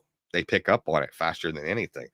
So if there's a reason why the dog doesn't like somebody and continually not like somebody, there's probably a reason for it. There's probably something about them that they don't like. And I trust that instinct, to be fair. So, and you're talking to somebody who used to help take care of 22 American saddlebred horses on a daily basis. I used to do it as a job. And a lot of the workers would the horses they were cleaning the stalls out for would take the horses out and put them in the arena while they were working on them, where I didn't. I was inside of the stall with the horses cleaning them out, because to me, I treated them no different than I would treat a dog. They had their likes and dislikes, and some like to be scratched behind the ears, some like certain treats, to where I could clean their stall with them inside it without getting kicked or bit by a horse. It's the animal. It's how you are. And I had no fear of them. And that's another thing. So I used to have a friend, and I shit you not, and this is what pissed me off more than anything. I used to have a friend that would come visit with her kids. And one of her kids was an asshole. I don't care what they say. He was a little asshole. And this is only when we had Gunner and Emma. And Tink. I'm sorry. Tink was just a puppy. Now, mind you, Tink fit in the palm of my hand. My vicious pit bull could fit in the palm of my hand. And her little bastard son pulled her tail or something, and Tink, as a puppy, nipped her son. So she looked at me and said, I can't believe you. I knew your dog bit my son. And it's like, well, your fucking little bastard kid should never fucked with her tail. And I yelled at him twice about it, and she bit him, and she was just a pup. Well, that's that pit bull breed in him. And I said, the little fucker fucking pulled my fucking finger or foot or something. I said, I'd bite him too. I'm like, so she's like, I will never be back. I'm like, good, don't come back. The same hypocritical bitch went out and got herself a pit bull a year later, and how great they are. I'm like, you hypocritical bitch. So we are no longer friends. Actually made such a stink when she said, well, I won't be back as long as their dogs are in this house. And I'm like, good, because there's a sign out on my gate that says, you come through this gate, our dogs are probably going to lick you to death, jump up on your lap, nudge you, want petted, and there's nothing we can do to make them stop. And if you don't like it, don't come through the gate, because they have more of a right to be here than you do. This is their house. So when people show up, I don't lock them in a room or anything like that. I don't do that. I may be ignorant on my part, but I don't believe in that. If the people don't want to get along with my dogs and they're there to visit, don't come fucking visit. You know I have dogs. You know what I have. You know I'm not going to lock them up, so don't come visit. If you have a fear of dogs, that's unfortunate for you, and you had something happen. I can completely understand that. But don't say I'm coming over when you need to lock your dogs up. I don't. They are, Timmy, and welcome in. Yeah. Wow. Luna, tell us how you really feel. Yeah, agreed, Luna. They come out, but then turn around and she got her own pit bull, and it's like, oh, my Maya is this, and my Maya is that. And there's such an, I'm like, you weren't singing that tune on a little 5-pound fucking pit bull pup that nipped your fucking son because he was pulling her fucking tail. And I love all kids, but I never liked that kid. He was too entitled to, like, he has an older brother, and you could tell who the favorite was out of the family as how the older brother got treated versus how this little kid got treated. And I'm going to fucking tell you, no wonder when her older son turned 18, he fucking left. And I still get on with her. I'm godfather to those kids. And the one I don't claim, I just told him, I said, and then she's like I said, oh my God, it didn't even break blood or nothing, but he screeched like she had ripped his finger off. And like I said, Tink was maybe the size of this, a little bit bigger in the palm of your fucking hand. And Tink's not the pit bull breed that are tall. She's short-legged and very stout. So she probably weighs about 80 pounds, 70 pounds somewhere, but she's not tall. She's just muscular. And, but as a pup, she was little. Like I said, he yanked on her tail again after telling this kid, I don't know how many fucking times, and Tink nipped. And she threw a fit. Like, my dog was full size, which she wasn't. She wasn't even, oh Christ, I would say she was not even 12 months, not 12 weeks old. She wasn't very old. And no, Chihuahuas aren't real fucking dogs. I totally agree with that. They're actually a rodent. I don't care for them. On that note, I have never seen a Chihuahua that's either not tried to bite me or tried to hump my leg, or both. Growing up, my uncle had several Chihuahuas. They all were just assholes. So yeah, I don't consider them in the dog category at all.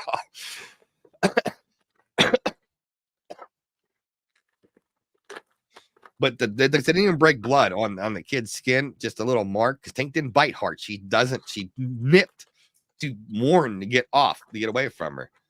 And so yeah. But they made a big deal, like he was mauled by a full-grown pit bull, and was just like, "Oh, you need to do something about that now." And I'm like, "She's like a 12-week-old pup, and I told your bastard kid to fuck off and quit, and he just chose not to listen." And now she's like, now he's permanently scarred and he'll be scared. And like not even a year later, she had we decided he wanted a puppy, so we got a puppy, and lo and behold, it was a fucking pit bull. So the first Facebook message I made, I said, "You hypocritical bitch. We've known each other. Now, this is how long we've known each other since we were kids. And in fact, our parents went to school together. So this is not somebody that I've just known off the street. This is somebody I've known my whole fucking life that I grew up around." And I was like, "You hypocritical cunt, basically, bitch, whatever." And I was like, "You seriously want to run your mouth about the breed because you went on this big tangent about it. And then you went and get yourself the same fucking breed of dog and how awesome they are and how loyal they are." I'm like, "Yeah, did he pull her fucking tail too?" But the thing is I told the kid twice and she wouldn't even acknowledge. She poo-pooed, didn't acknowledge it, that he was doing something wrong. And I hate parents like that. So I'm like, "You're in my fucking house. I have my own set of fucking rules.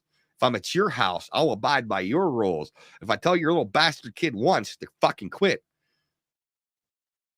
don't fucking, sit there and just ignore it like it didn't happen." Lucky I didn't snatch a hold of him and beat his ass.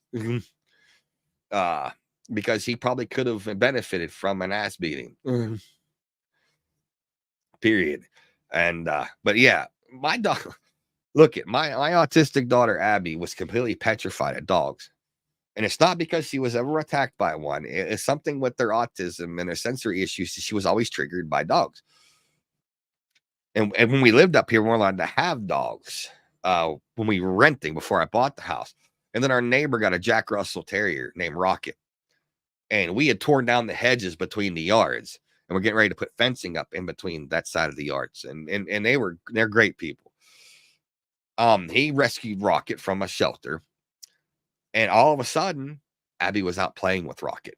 She was afraid of him at first, and then Rocket kind of won her over. And then one day I get a call from my wife. She's like, "We have a dog in the house."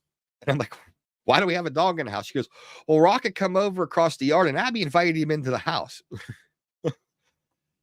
And was laughing. I'm like, "Well," she's like, "Are we gonna get in trouble with the landlord?" And Mr. Russell, who had been friends with our landlord forever, he came out and said, "Oh, he'll be fine. Fuck it. He can hang out there if he wants for a while." It was really cool dude. But the Rocket helped Abby get over her fear of dogs. And then we got Gunner when I bought the house. My wife surprised me with my German Shepherd when I first bought the house because I love German Shepherds. He was the best dog. And of course, he's passed now. I miss him something fierce. But like Abby adored Gunner. She would yank on his tail and bite his ear. Now, get you wrong, I would yell at her for doing it. I would correct her for it, but like he never nipped, never turned, never looked. It didn't bother. Happy New Year to you, Alex, and your family. Thanks so much for hanging out. And you're going to leave Kristen here with me. Why do that? What the hell did I ever do to you? I thought you actually liked me, but I guess not. But no, Happy New Year to you and your family, dear. And I'll see you in 2024 as well. And yeah, I hope it brings a lot of less stress too. Yeah, he left a huge paw print on my heart. He was one of them dogs that are a once in a lifetime type dog. Like I didn't have to potty train him. He did that himself. He would always come to me in the yard when I first call his name. Didn't have to yell like my other meatheads. I didn't have to yell, and I didn't have to ever correct him. He did this on his own.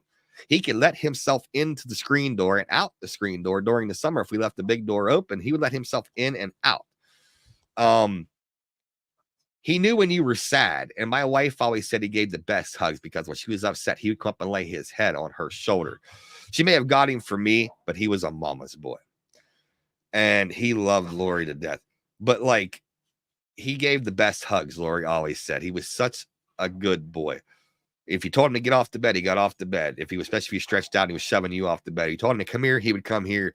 He just listened. He told him to sit, he sit. And no one taught him this. He just picked this up on his own. And it's a once in a lifetime dog for me. He'll never be another Gunner. I do miss him. Not that I don't love my meatheads, but sometimes they have some timers. They listen when they sometimes feel like it. Until I raise my voice, and then a couple of them come running. Again, it shows you can raise them without actually have to physically correct them. Tone of voice does a lot. Stance does a lot. Yeah, Boris can tell you a lot of that. He grew up with dogs as I did. His dad is a breeder of retrievers, and it's having to grow up with all that. It's a lot of the same thing. They see you as a pack member. They don't see you as a human. They see you as one of them, and a hierarchy and stuff. But Boris got to grow up around. In fact, when nuggets from your dad's, right, and yep, and you get those ones that like you don't have to really correct or anything. They listen. There's Moo Moo. There's a Moo Moo. There's a biggie girl. There's my English mastiff. Min Min, who's graying out. She's like, for that, I'm out of here.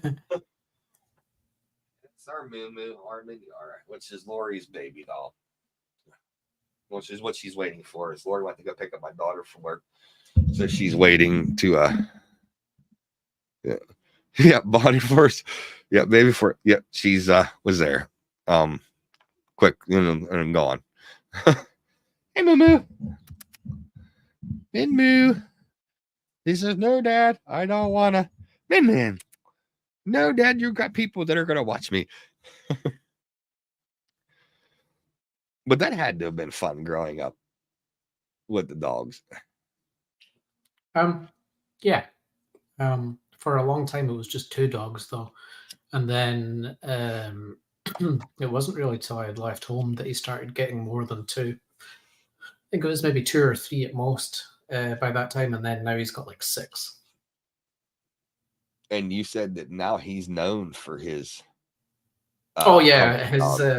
His pack are very well trained, and it's weird whenever they get a new dog into the pack for going out retrieving, they kind of train the baby, so they do most of the work, which is natural. The older ones teach the younger ones to hunt, but the quality of the dogs that he's got, it's like the hunting genes are quite strong in them, and because people see how well behaved and well trained his ones are, they just want puppies out of them. Well, it's always been a proverb in my family because we've always grew up around dogs. And the proverb being is the best time to get a puppy is when you have older dogs, because it's easier to house train them. They mimic the older dogs as to where the food is, where the water is, to go outside versus inside. Not saying we don't still have accidents from time to time, because sometimes I may not pay attention to they need to go out. One may need to go out, or they didn't, and they ended up at the door and they had an accident. It happens. Or if we're gone for a long period of time, which is rare for me, but you can't blame them if they're not able to go out while you're not there. Yeah. But I found with Karma and Danger, they mimic what Tink and Min and Emma do as far as going outside and stuff. Thankfully, they finally gotten bigger, because, oh my God, when we first got on board, I had to let them out about every 20 fucking minutes. Because I swear, I got that biter the size of a pea. Yeah. About every 20 minutes, I had to let them out. Every 20 minutes, half an hour. And if I didn't get them in time, they had an accident. Hence why we had puppy pads strategically placed around the house. And they knew if they couldn't make it, they could go to one of the puppy pads, which they pretty much did. I still every once in a while. But like Emma is funny, because Emma, like I said, like she'll sit and look at you. And I said it's usually one of 3 things: food, water, or wants to go outside. But there's no expression in her face. Yeah. Now my Gunner, oh my God. He would run to the door And if you were in the living room, he'd run to the door. Now, mind you, to go to my outside door through my living room, to go into the kitchen and hang a left. And then there was the steps to go up steps. And the next, it was the door outside to my side deck. And he would run to that door. And if you weren't paying attention, he would pop his head through the corner like a Five Nights at Freddy's thing with his toothy grin on his face. Pop his head and look at you. And if you still, and I would do this intentionally because I'd see him out of the corner of my eye, he'd pop his head out. Then he'd come in and he'd sit and look at you. And he'd look at you. And if you didn't pay attention, the paw went up on your leg to get your attention. And then if you didn't, then he would bark. Then the wolf would come out. A big old throaty wolf. And then, what? You want to go outside? And to the door he'd go. And I'd be like, tough shit. And he'd pop his head back around again. It was cute. He was the only dog that does that. Only dog that ever did that. But he all of a sudden you see his head. If I sit there and watch this story, he popped his head. He popped his head back. All you see is his neck. Like, then he'd swing back in. Then wait a minute. Then he'd come in and sit. Wait a minute. And then all of a sudden, boom, up on your thing. He'd wait a minute. Then woof. He'd look like, what? And outside, he'd shoot to the door. Was such a good boy. He had probably more personality than most of my dogs. Not that they don't have personalities. He just had, I don't know, it was more person. He was more personable than the other dogs. They all have their own little things that trigger them and get them the zoomies and stuff. With Min, I go up and go, like I'm gonna blow in her face, and you go, and she'll go fucking ape shit and start running around the yard like an idiot. With Tink, Tink's not what you call. He's never been what you call a playful. She loves fetch, but as far as like roughhousing, Tink's not really never been. And she's a pit bull, mind you, the vicious pit bull. She's not much into the roughhousing. She likes to play fetch and stuff and like chase the ball, but as far as roughhousing, she don't like to do it. Now, Min, it's like sumo wrestling with me and her. We get into it and wrestle around. And Emma doesn't really care one way or the other. She's my second oldest dog now. She was Gunner, then her, and then Min, and then Tink, and then Carmen Danger. And they're all my kids. I like them better than I do my fucking kids. And my kids even know that. It's not hard to like animals more than people. You know, and it's not just dogs. Because anybody knows I rescue cats. And anybody who's watched my earlier streams when my setup was upstairs, I would get cat bombed all the fucking time. We rescue and foster and rehome cats. But I love all sorts of animals. That's how we ended up with another chinchilla. We used to have chinchillas when we just rented here before we ever bought the place because we were allowed to have caged pets, just not cats or dogs. So we had chinchillas. And then this year I got a call from Lori and my daughter were at the pet store getting stuff for her lizard or bearded dragon, I think is what it is. It's at the library. It's like a library mascot. That's my daughter Aries. And they were down getting some supplies for him. And then Lori called me and she said, took a picture, said you could say no. And here it was, this little chinchilla. He was all by himself in the cage. It was sad. And because he wasn't doing so well being there, they lowered the price by, I think we paid $50 for it, which they're usually a couple $100. They lowered the price. So Lori said, and knowing that Christmas is an emotional time of year for me to begin with, I said, do what you want. Just no more sad stuff. And so now Gojira is home. And the laughably thing is Lori got mad because she rescued him, but he likes me more than he likes her. He hides from her and he lets me pick him up and stuff.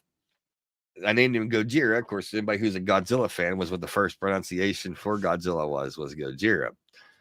And so yeah, he's Gojira. My first chinchilla was named Pika. Of course, after Pikachu. But I love most animals. Snakes bother Lori. They don't bother me as long as they're not venomous. If I run across the black snake or something in the yard, I take it, throw it over in the other property across the lot that I own. It's just so they're not in the yard because of my kids. But like if they're not venomous, like a black snake or something, I won't kill them because they serve a purpose. And anything venomous, of course, I do, unfortunately, because we do get copperheads and stuff up this way. I unfortunately do because I don't want them biting my kids or my dogs or whatever. But as far as like the black snakes and stuff, I don't bother with them. I just move them over to the other property, which is all woods. As with most animals, that's for bats. I hate fucking bats. Bats scare the fuck out of me. Why do you hate bats? When I was in my early 20s, as I come from a roofing family, a contracting family, and we were up on a church in a neighboring town. And I was up laughably, I was up on a 40-foot extended ladder, and I was doing the wooden tile work around a belfry, a bell tower. And I has to hit something or scare it, but a bat literally come out and attach itself to my face. Now, mind you, it's in the daylight because you're not going to be able to see real good and everything. Attach itself to my face. So being able to see it that close up, I flipped out. And the first thing anybody wants to do is let go and grab it. Well, I'm on holding a ladder. So I literally did the fireman shoot down the 40-foot extended ladder on the ground, and I ended up throwing it off and screaming like a little bitch. So seeing that close up and lashed onto your face, and it's not the bigger like flying foxes that look cute, it's the little bastards that will be like, and fucking having it that close to an encounter. I've never liked bats since, and stay away. It wasn't trying to hump your face then. No, I think it just got scared because of the noise and everything, and just shot out of the thing to get out, and like literally face, because he couldn't see. It's daylight; they don't see real well in the day. Straight to my face, and yeah, just scared the holy bejesus out of me. And I'm so thankfully it wasn't part of an origin story then. No, thankfully I didn't let go of the ladder. But I shot down that ladder, and there was burn marks on my hands from sliding down that fucking ladder, getting down as fast as I could. And yeah, so that reason only. I don't say that I love snakes, but they don't bother me to grab them and throw them over in the other property and stuff.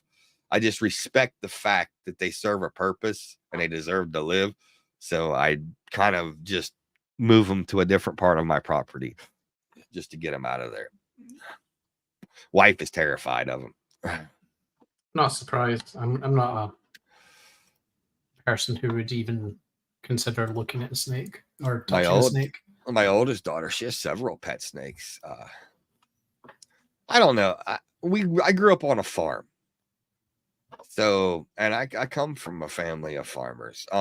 Like my great grandparents owned a dairy farm for years. So like we grew up on a farm, me and my dad and all them. So I don't know. My great grandfather was always kind of a different type of person. He was old school, but like he had respect for certain creatures because they had a use. Because he had 70, almost 80 acres. And of course, snakes kill mice and other rodents to come into the garden. So he always respected the fact that they, you know, they served a purpose as far as on the farm. So he always allowed them to live. Of course, he would unfortunately dispatch the venomous ones that came out, which is not a lot here, but we do have them. But like as far as like garter snakes and like black snakes and stuff, he never bothered. He taught me as a kid that to respect them because they served a purpose on the farm.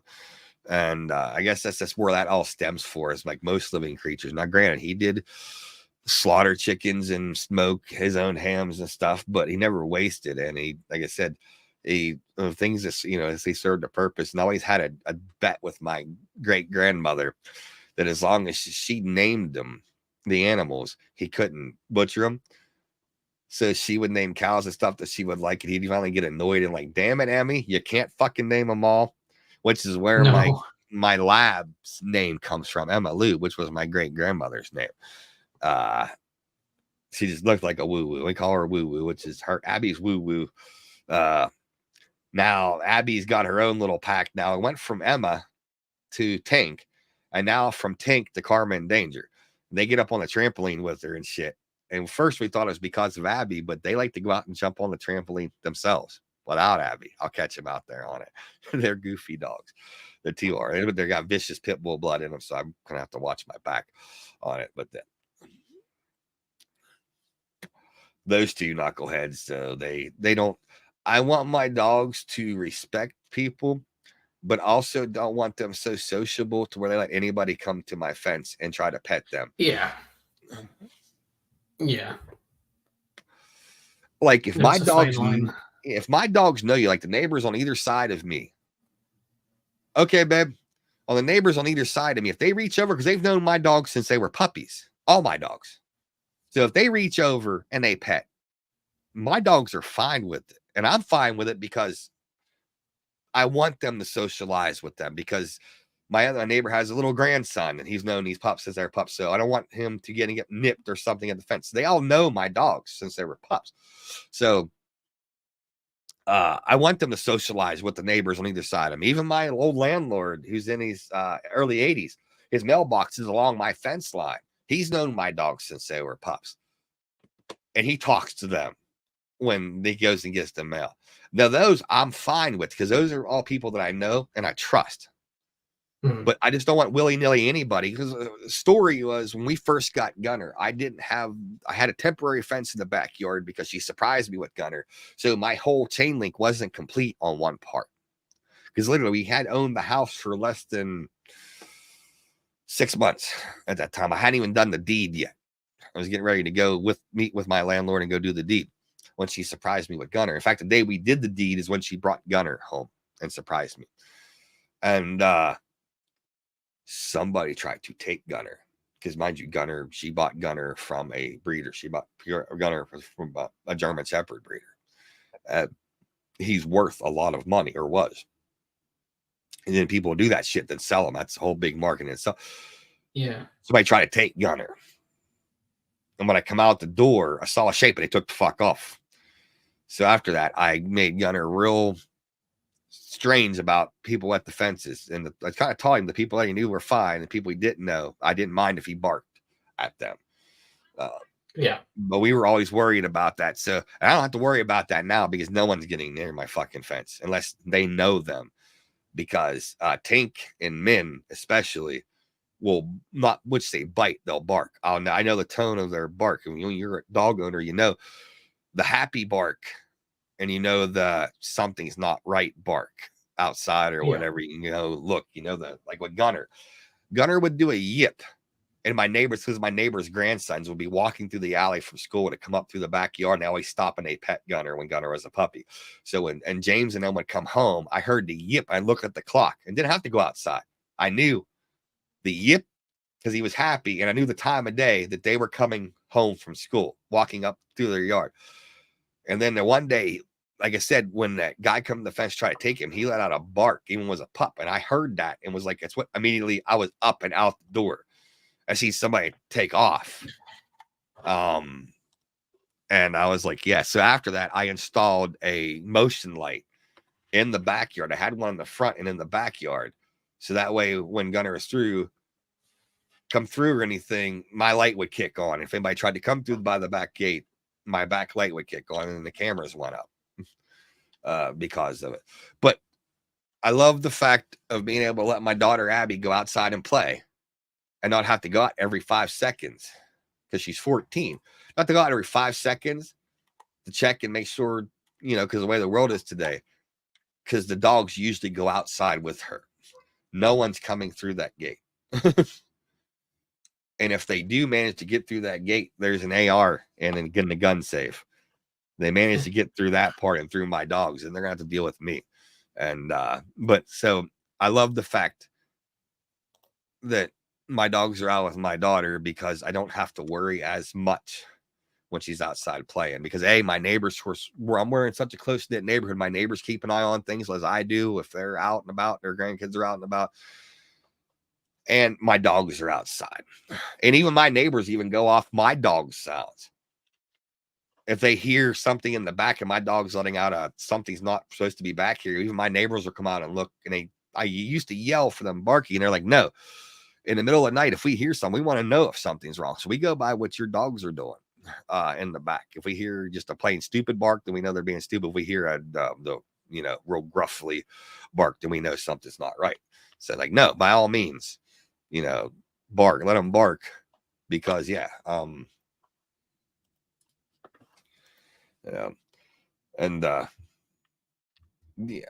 don't know. I've always been a big contender that it's never the breed, it's how they were raised. Yeah, that's 100%. because I've seen some mean labs, not many, to be fair. Yeah. But I've seen some mean labs. Yeah, I mean, they could easily be made aggressive. I just couldn't see Nugget's face in an aggressive form. I don't think he doesn't have No. any, to be fair. He would be the cutest, vicious looking dog you ever saw. I pick on my dogs all the time. If they're up on the bed, I'll grab their top jaw, I'll pull their skin up like they're going, wait, look, they're mean. Because like my Emma, my black lab, she doesn't look, there's not a vicious look in her body, even though she has the capabilities of, she's a woo-woo. Tink can get a stern, mean face, but that's also a more of a pity bull trait there. She has, but like Karma and Danger both have what I call the pity bull sigh. They'll flop down on the bed and they're pissed off about something. They'll flop down to here. Or we tell them to lay down at the corner of the bed. They go, what's all that sigh? We call it the pity bull sigh. Because only breed of dogs I've owned that do that sigh, and they have the pity bull pout, where the bottom lip comes out, and they pout like a little kid. But I don't know. I've seen vicious pit bulls and stuff, but I don't know. I've never taken them seriously, to be fair. And I've seen, of course, I've seen the scars on people and stuff like that. But at the end of the day, how many times was it A, how it was raised, or B, especially in the case of kids, what did they do to make the dog bite? Not saying in all cases, but you have some kids that are just plain assholes. Some. And who, like, I used to have a chow who didn't like this one set of kids. Well, as a pup, they threw rocks at him, and I kept calling and yelling at him. I would talk to their fucking fence. So when they got older and he got older, they couldn't get nowhere near my fence. They may have tried to be nice after that, but he did not forget. And anytime he saw them, I have a feeling if he'd have gotten out of the fence, he would have bit the shit out of them. Because they don't forget. And I don't know if I'd have actually blamed him or not for it, because probably no. You poke the bull and you get the horns.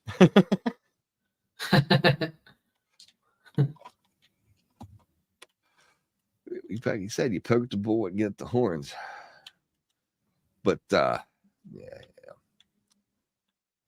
And we went on 300 different topics today, but that's the glory of this podcast, to chat about anything.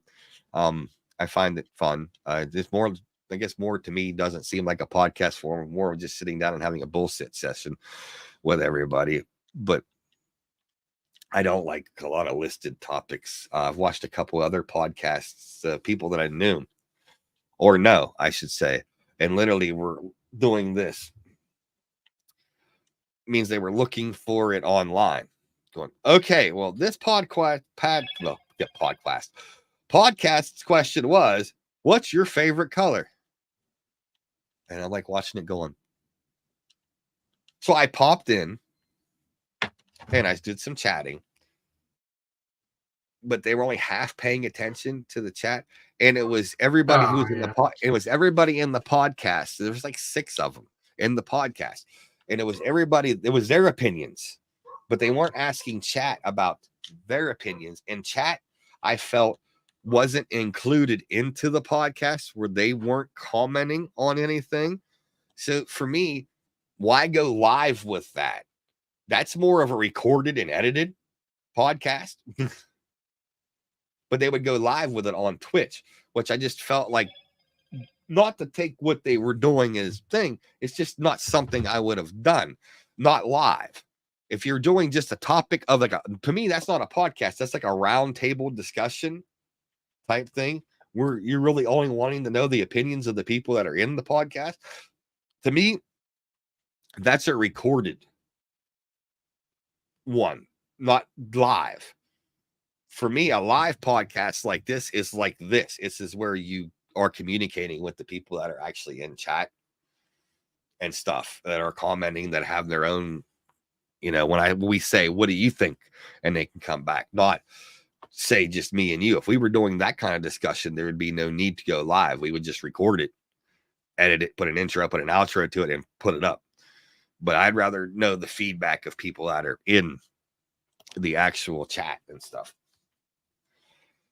And I think on that note, my tailbone is fucking killing me. I did want to see badly as well. I did want to see how this would do, and I was actually quite happy with the results. And again, this was basically to test the waters of going live on both, which I actually thought was pretty cool. To go live on both and to see both my YouTube fam and my Twitch fam all together in one chat. Of course, you guys aren't seeing that, but me and Boris are, because of StreamYard allows both chats to be in one. And it says who they are from YouTube or from Twitch in little symbols down the side. You guys are seeing us from Twitch or seeing us from YouTube and not seeing each other's chats. But it's actually pretty cool to see all that together. And I want to thank Boris for coming in and hanging out, even though he hadn't been streaming in forever. Neither have I. But actually come on and do this just for shits and giggles, which we want to get him back into streaming because he's actually one of my favorite streamers on Twitch. And I need to get back in there and start paying for abuse on there again. And that's partially going to be what Skyrim is for. Modded Skyrim. Well, go ahead and tell them what you have plans on for upcoming streams. I don't know if I'm going to stream though. That's the thing. But I do have a quite well modded version of Skyrim that has nicer models and some funny stuff that would be good. But it also has crowd control, so people can spawn draugrs, dragons, whatever in on me. That's if I stream. I might just play. I'll play it anyway. I'm going to play it anyway. But also, you and I are going to do a Night of the Dead series, I guess you could call it, for YouTube content rather than Twitch, because it's so much easier just for us to play, record, and edit. Play and record rather than have to deal with Twitch. Right. Which is also something that I can actually do upstairs in my upstairs setup, instead of having to be away and down at the office like we have to here, being because I'm live. So it allows me to be able to record up there, and I don't have to be on cam to do it, and sit and do. So I think we're actually going to try tomorrow to play a little bit and record some. And I want, because I've never played it. Boris has already played it, started getting down some of the subtle stuff. So this will be my first time playing it. So I'm going to be making my end of it like a Let's Play series. It'll be the first time. And then again, there's going to be some points where I might ask you for some video where I could be sitting, safe in a hole, and all we hear is, "Oh God, oh fuck!" I want to see what you're seeing. No worries. I'll be recording it all from Streamlabs, so I'll be able just to take the video when I'm done, and actually, I'll send you a copy of my video, and you can send me a copy of your video, and that way we can interlude it and edit it into a video from both aspects. That'll be cool. Yeah, but as for streaming, I do keep trying, like even this week. But I'm sitting there, you're sitting looking at the go live button. You're like, oh, the toaster needs cleaned. Oh shit, can't do that. That's going to take me 20 minutes at most. That fucks my whole schedule up for the rest of the day. So exactly. It's exactly that. But it will happen when it happens. But I've been trying, but I just couldn't. As for me, the in real life stuff has kept me from streaming lately. Unfortunately, that's still going to be a thing for a little while. So I can't say stay tuned for the next stream, because I don't know when that'll be. But to be fair, my next stream will either be another podcast with Boris, as we got to work out the whole background things of what we want to do with this, if we're going to make it something completely different. No BS stays with this channel. That's my brand for that. We're also discussing doing something just between us that's ours. And so that's going to be a whole other monster in itself, as to be channel name, whatever, so-and-so, whatever. Also, we want to experiment with the Twitch dual streaming, which will make it easier to do a podcast on there. But neither one of us have messed with the multiple streams and the one into on each side of the other streams. So that's something we're going to mess about with as well. A lot of stuff behind the scenes that me and brother Boris, I need to go over and sort out as far as that. But we both are in agreement that we want to do this again and kind of want to do this on a regular basis and see where it goes. It's just getting everything together and getting a schedule, which for me right now is difficult. Only reason I'm able to do this and have been able to do this for as long as I've been able to do this is my wife is on vacation right now and she's home taking care of the dogs and everything, and I ain't got to worry as much. As far as the recording videos with Boris on the Night of the Dead, that's easy. I can do that upstairs. My PC upstairs now, after I got done with it, is able to capable handle what this bad boy down here that I built does. And I have dual monitors up there again, finally. So now I'm just waiting for another one of these mics that's coming from overseas to get here. And I'll be switching out the Hypercast for the MV7 Shure upstairs, the solo cast. That's what I have up there. And I don't mind it, but it's picking up everything in the background, even with the filters on. I'm not talking just a muffle. I'm talking about the filters I have placed like this, where you don't hear any background noise. You're hearing too much background noise with the other mic. So once you get that sorted, it'll be a lot easier as well. And then as far as a lot of my future content, as far as my channel personally, it's going to be a lot of ARC related stuff. As I said, I got a second server that I'm getting ready to do the settings for Dinosaur Overhaul X2. That will be in the works. So you'll be seeing some live streams from it, along with a lot more videos on ARC. And that's what this channel is going. But for now, I'm going to be able to podcast with Brother Boris when I can. I'm going to podcast with Doc when I can. And whenever I can get with Reaps to do a podcast, I'll be doing as well. But as far as a lot of the live content for, it'll be ASA, Luna. ASE is pretty much a dead subject to me now. So it'll be complete all ASA stuff. In fact, my last 4 videos or more has all been nothing but ASA content. Not as far as play content, as far as what's in the news. Stuff like that. Like tomorrow, if there's a community crunch, which there usually is every Friday, if there's actually anything worth the fuck in there, I'll do a video on it. And I'll put it out because I usually do about every Friday. Or if there's any changes, big changes coming, I put a video out on it. If they fuck over somebody else, I put a video out on it. But at the end of the day, I put out the video what I feel like putting out and what I find interesting. So I skip a lot of the creator corners and everything because I'm not promoting anybody else. Fuck that. Because that's all just a click. A lot of those fuckers basically lick wild cards nutsack. And I'm not about that to get shown on there. So I'm not going to endorse that. Ergo, it's why you don't see it in my videos. I basically put the news out. It may not be the greatest looking content, but it's still the facts. This is what's going on. This is what's happening. And then in my opinion, I blew my take on it. And that's what I do. But there will be gameplay coming soon. Chronicles of the Lost. Because when you put me, Ryan, Chris, and John together on a server, it's pure fucking gold for content. But I've just been playing, not recording, to be fair, because I've been getting used to being back in Tribe and hanging out with them again and just trying to get used to the game itself, the changes and stuff, everything in the game before I start putting content out on it. As far as play content, everything else right now is just news-wise. But again, so podcast between me and Boris, upcoming future, yes.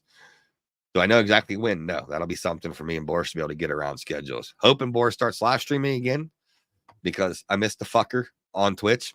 I miss watching these streams because I love watching him stream. Because I like to abuse him in the stream. Well, actually, I team up with Das and Xander and Paladin and them, and and we get really abusive. True. Which makes it fun. But I want to thank everybody for showing up today. I want to thank everybody for hanging out as long as they have today and contributing to the chat, along with YouTube for the first time being live on YouTube. That was a change, and I will continue to do so because it was cool to see some of my YouTube peeps that I haven't seen for a long time. A lot of my other ARC players that I've played with on other servers hanging out in the YouTube side of things on the chat. And again, thanks to Boris for taking time out of his day to come hang out with an old fucker like me and just shoot the shit. And thank everybody for coming and hanging out today. And we're going to end this. There will be no raid out because I'm on both Twitch and YouTube, and I don't really want to raid out. Ergo, I'm not going to raid out. So, for everybody from me, or Megadons Gaming, we'll be rebanding to OGD Studios. I want to thank everybody for coming in and hanging out.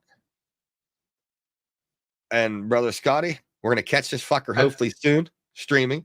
And don't forget to smash that bell, like, subscribe, and suck my balls. Oh, yeah. Oh, yeah. Don't forget to smash, like, subscribe. Put on the notification for the next video. And we are going to be doing some more art content created shit in the podcast as well. I didn't touched upon some basics of that. Again, this was to test the waters out. So again, much love to everybody. I'll catch you in the next video, next podcast, next thing. And later, everybody. Much love. Thank you all for coming out, hanging out, and see you guys in the new year.